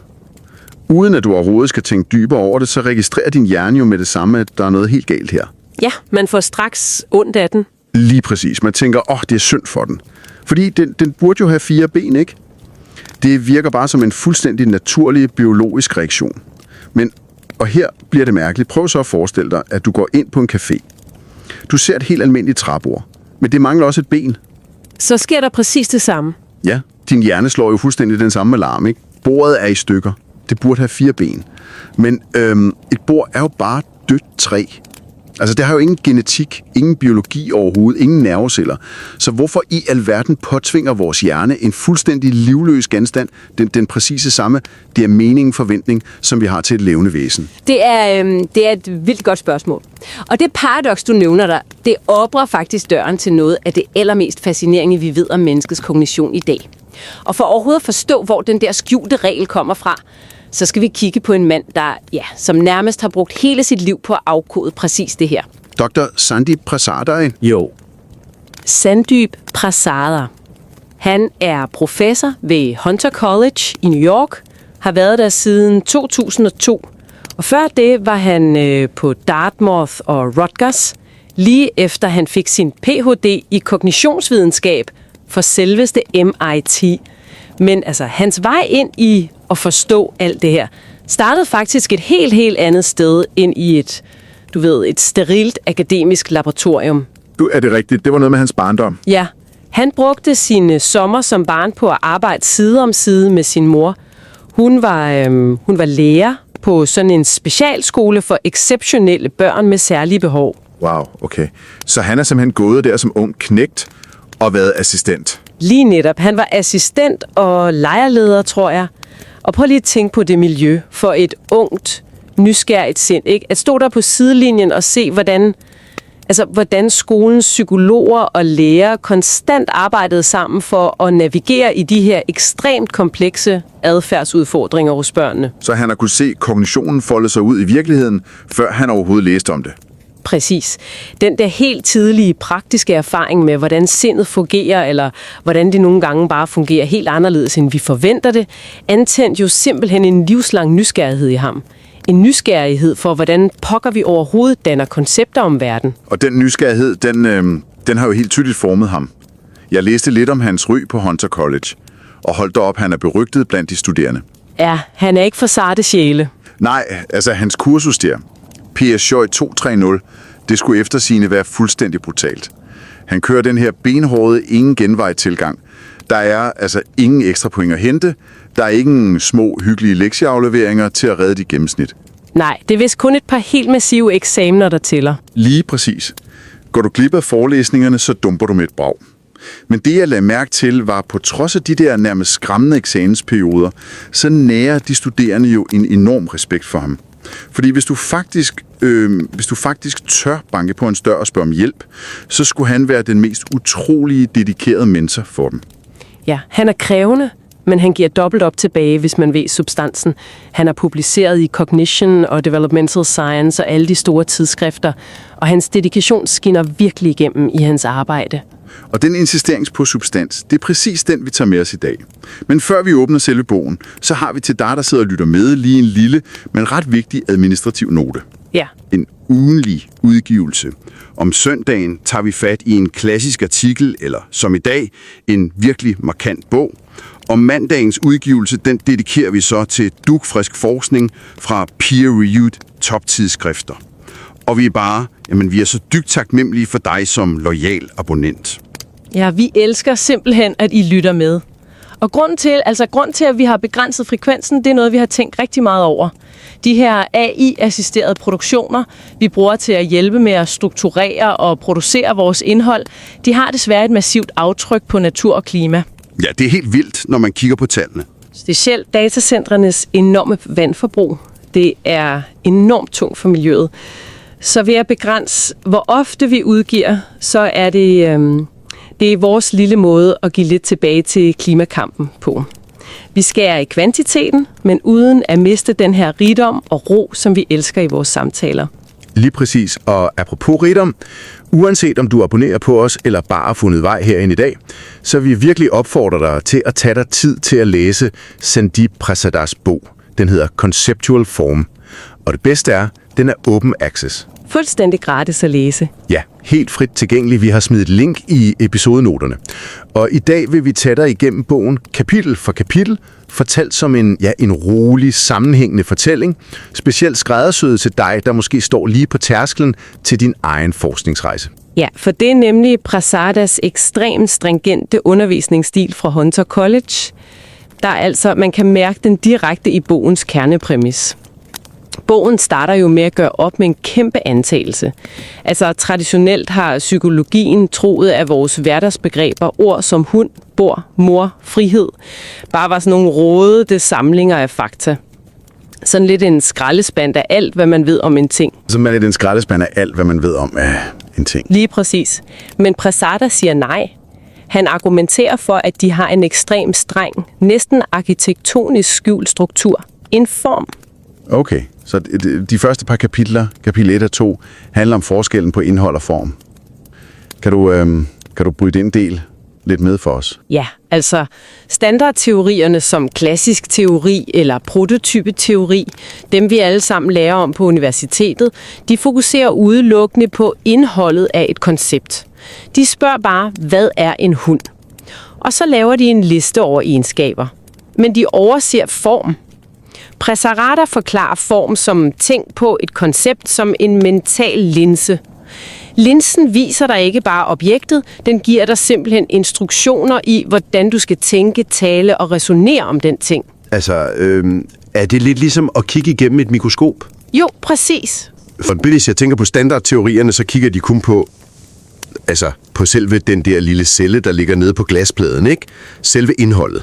Mens Prasada, han kommer ligesom ind og siger, at vi er nødt til at forstå selve linsens slipning, altså formen på glasset i mikroskopet, for at forstå, hvorfor vi overhovedet ser cellen på den måde, vi gør. Det er en fantastisk analogi. Lige præcis sådan. Men vent, hvis det er så fundamentalt, at vi kigger gennem en linse, hvorfor pokker er det så blevet overset af psykologerne i årtier? Det lyder jo som noget, man burde have opdaget. Jamen, det er sjovt, ikke? Fordi det er netop linsens egen natur, der gør den usynlig. Den er transparent. Når du kigger på en hund, så kigger du igennem dit hundekoncept. Din bevidsthed er rettet mod hunden, ikke mod den kognitive linse, du bruger til at se den med. Det er derfor, det er så svært at opdage. Okay. Man tænker simpelthen ikke over sine egne briller, når man har dem på. Lige præcis, og det leder os faktisk direkte ind i bogens kapitel 3-5. For her begynder Prasada at undersøge, hvad den her linse så faktisk gør ved vores opfattelse af virkeligheden. Det han kalder kind representations, altså hvordan vi forstår forskellige slags ting. Og det er vel her, vi vender tilbage til vores trebenede bord og vores trebenede hund fra starten i. Lige netop. Lad os tage den specifikke hund, som Prasada bruger som eksempel. Lad os kalde ham Fido eller Jet. Når du kigger på Jet, så tillader din mentale linse dig at se ham på to næsten modstridende måder på fuldstændig samme tid. Det kalder Prasada for instance of kind-perspektivet. Okay, så hvad er de to måder? På den ene side ser du Jet som noget helt unikt. Der er kun én Jet i hele verden. Men på samme tid og i samme nanosekund ser du ham som absolut unik. Han er blot en instans af en hund, en ud af et uendeligt antal potentielle hunde. Og det er det perspektiv, at han er en instans af en bestemt slags, der skaber de her normative forventninger. At han bør have 4 ben? Ja, fordi din linse for hund dikterer, at en hund har 4 ben. Hvis den mangler et ben, er den ikke bare statistisk utypisk. Der er ifølge din konceptuelle form noget galt med den. Men okay, her må jeg lige komme med et kritisk spørgsmål, som jeg tror mange af vores lyttere også tænker over. Fyr løs. hænger den der normative forventning til hunden med de 4 ben, hænger den ikke bare udelukkende sammen med biologi? Altså, vi ved, den har gener for 4 ben. Det er vel ikke en abstrakt form, det er bare naturvidenskab. Viser Prasada virkelig, at vi har den samme indbyggede forventning til livløse objekter som et bord? Det er netop det, der er hans geniale pointe. Ja, vi gør fuldstændig det samme ved artefakter. Et bord har også instance of kind-formen i vores hjerne. Det er en tælleinstans med en defineret struktur. Hvis bordet mangler et ben, og vi ved, det er designet til 4, så siger hjernen defekt. Men, og her kommer det vigtigste bevis. Prøv at sammenligne det med materialet, bordet er lavet af. Træ. Okay, ja, træ. Vores konceptuelle linse for træ har en helt anden form. Det er en substans, ikke en instans. Du kan ikke tælle træ. Du måler det. Og det har ikke nogen normativ struktur. Gud ja, fordi hvis jeg saver et bord over, så har jeg ikke 2 borde. Jeg har et ødelagt bord. Lige præcis. Men hvis jeg saver et stykke træ over, så har jeg bare 2 stykker træ. Nemlig. Din hjerne ændrer simpelthen logikken og forventningerne baseret på, hvilken skjult konceptuel linse du bruger. Bordet kan gå i stykker formelt, men det kan træet ikke. Og det er altså ikke fysik. Det er ren og skær kognitiv formgivning. Hold da op. Det gælder vel også de der dobbeltkoncepter, han skriver om, ikke? Som en bog. Forstår du den fysiske linse. Men hvis jeg siger, at bogen var vildt spændende, så forstår du den intellektuelle. Okay, så hvis vi går rundt og har de her ekstremt avancerede, skjulte forventninger til alting, så må det jo, det må uundgåeligt spille over i den måde, vi taler på, ikke? Jo. Og det er vel præcis det, han tager fat på i kapitel 6, 7 og 8. De lingvistiske appinationer. Det er det nemlig. Og her løser han faktisk nogle lingvistiske mysterier, som traditionel forskning har famlet lidt i blinde omkring. For eksempel det med generiske udsagn. Ja. Den del blæste mig lidt bagover. Altså sætningen, løver har manker. Ja. Hvad tænker du, når jeg siger det? Jeg tænker, ja, selvfølgelig. Løver har manker. Det er sandt. Det føles bare rigtigt. Men hvis du så siger, løver er hanner, så føles det bare helt forkert eller meningsløst. Præcis. Men rent statistisk, hvis vores hjerner kun var styret af kold logik og mønstre, så burde løver af hanner være mere sandt. Ja, for alle løver med manker er hanner. Men der findes jo hanner uden manker. Så der er flere hanner, end der er manker i løveverden. Lige præcis. Statistikken peger på én ting, men din hjerne vælger noget andet. Og Prasada forklarer hvorfor.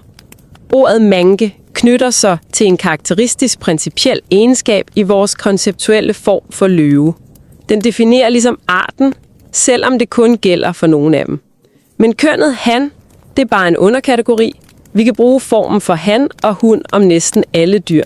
Så vores hjerne filtrerer simpelthen sproget gennem form, ikke gennem et regneark af sandsynligheder. Det er jo, det vender op og ned på, hvordan man tænker sprog. Også det, han nævner med polysemi, forskellen på at læse et magasin og læse en avis. Det var et ret sjovt eksempel. Ja, det illustrerer linsen så fint. Hvis jeg siger, John og Bill læser avisen, altså newspaper på engelsk, så har vi intet problem med at forestille os, at John læser Politikken, og Bill læser Berlingske. De læser avisen. Men hvis du skifter det ene ord ud, John og Bill læser magasinet, så skal det pludselig være det samme magasin. For eksempel 2 eksemplarer af det nyeste Euroman. Hvorfor gør min hjerne det? Fordi formen, den usynlige struktur i dit sind for magasin, er, at det er en specifik, individueret enhed. Men linsen for avis er bredere, den tillader, at vi tænker på avisen som den daglige nyhedsstrøm som helhed. Det er 2 forskellige konceptuelle instruktionssæt. Så det leder jo direkte hen til metaforer. Altså når jeg for eksempel siger, at mænd er hunde, eller at den der advokat er en haj. Ja, hvad tænker du, der sker, der er kognitivt? Altså, når vi bruger metaforer, er det så i virkeligheden bare en slags kognitiv genbrugsstation. Altså, vi tager simpelthen hele den mentale form fra en haj, rovdyr, nådesløst, farlig, og så sætter vi den direkte ned over advokaten. Så advokaten arver alle de formelle principper, uden at hjernen overhovedet behøver at skabe et helt nyt koncept for nøjeregnende advokat. Det er pletskud. Det er lige præcis kognitiv genbrug. Du kopierer simpelthen instruktionssættet fra det ene koncept og kører det på det andet. Det er jo ekstremt effektivt. Hold op, og det er smart. Men, og her kommer vi jo så til den store tunge sten på vejen. For i kapitel 9-11, som handler om anskaffelse og tilegnelse, acquisition, der rejser så et kæmpe spørgsmål. Ja. Hvis vores hjerner bruger de her utroligt avancerede, subtile linser. Hvordan i alverden kan et lille barn så lære det?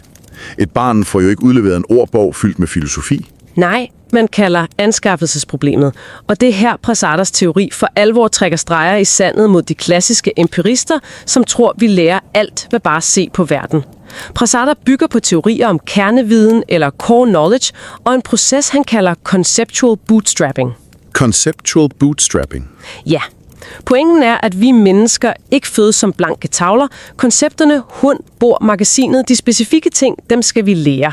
Men selve formerne, altså strukturen for instance of kind, eller forskellen på et objekt og en substans, de fungerer som generative programmer i hjernen. Det er formelle skabeloner, vi er født med. Okay, så vi har simpelthen skabelonerne klar fra starten. Lige præcis. Så når det 2-årige barn møder verden, skal barnet ikke sidde og opfinde de her avancerede regler. Barnet bruger sin medfødte evne til at spore fysiske objekter, til at aktivere skabelonen. Det er det bootstrapping er. Man trækker i sine egne støvlestropper for at parre det, man ser, med det styresystem, hjernen allerede har. Wow. Altså, og det betyder jo for dig, der lytter med her, hvis du som ung forsker eller studerende sidder og designer et eksperiment om indlæring, så kan du jo ikke længere bare antage, at et barn bygger et koncept op fra bunden, langsomt, en egenskab ad gangen. Nej, slet ikke. Du må simpelthen antage, at hjernen har et forudinstalleret styresystem, der bare står der og venter på de rigtige inputs for at aktivere de her komplekse linser. Ændrer det ikke fuldstændig fundamentalt på, hvordan vi skal forske i kognition fremadrettet? Det ændrer alt. Det betyder, at vi skal se koncepter ikke bare som passive mapper med information, men som generative principper. De er aktive, de skaber vores virkelighed. Og det bringer os faktisk lidt tilbage til starten til Sandeep Prasadas stramme undervisning i Psyker 230 på Hunter College. Hvordan det? Fordi det kræver stringens. Det kræver disciplin at kigge forbi det overfladige indhold, det der er nemt at se, og tvinge sig selv til at lede efter de dybe, usynlige former, der styrer os. Hans bog er et radikalt nyt syn på vores allermest almindelige hverdagsår. Det er et mesterværk i at kigge dybere. Det er det virkelig. At se linsen, ikke bare cellen. Præcis. Og det leder mig faktisk frem til en allersidste, lidt provokerende tanke. Noget, jeg synes, du som lytter skal tage med dig, fordi det peger direkte ind i fremtiden. Lad mig høre. Hvis menneskets evne til at forstå verden, helt vores sunde fornuft, bygger på de her indbyggede generative principper og formelstrukturer, og altså frem for blot statistisk mønstergenkendelse, hvordan skal fremtidens kunstig intelligens så nogensinde kunne opnå ægte sund fornuft? Fordi AI i dag, den trænes vel netop primært ved at kun at kigge på statistiske mønstre i massiv data. Lige præcis. Store sprogmodeller er mestre i at gætte næste ord baseret på sandsynlighed, men de har ikke det her indbygget styresystem for konceptuel form. De har ingen linse. Måske er Sandeep Prasadas Conceptual form ikke bare en psykologisk teori. Måske er det selve den manglende brik i algoritmerne, vi mangler for, at maskiner en dag kan tænke som os. At de faktisk får den der dybe forståelse for forskellen på bordet og træet, at de forstår linsen, det er vildt fascinerende. Ja. Så til dig, der lytter, tag lige og tyk lidt på den tanke. Vi håber virkelig, at vi med denne her samtale har givet dig nogle nye perspektiver, eller måske snarere en ny linse at kigge på hverdagen igennem. Og husk, linket til bogen ligger klar til dig nede i episodenoterne. Tusind tak, fordi du lyttede med i dag. Vi ønsker dig en rigtig rolig og inspirerende dag, indtil vi høres igen i næste uge. Pas godt på dig selv.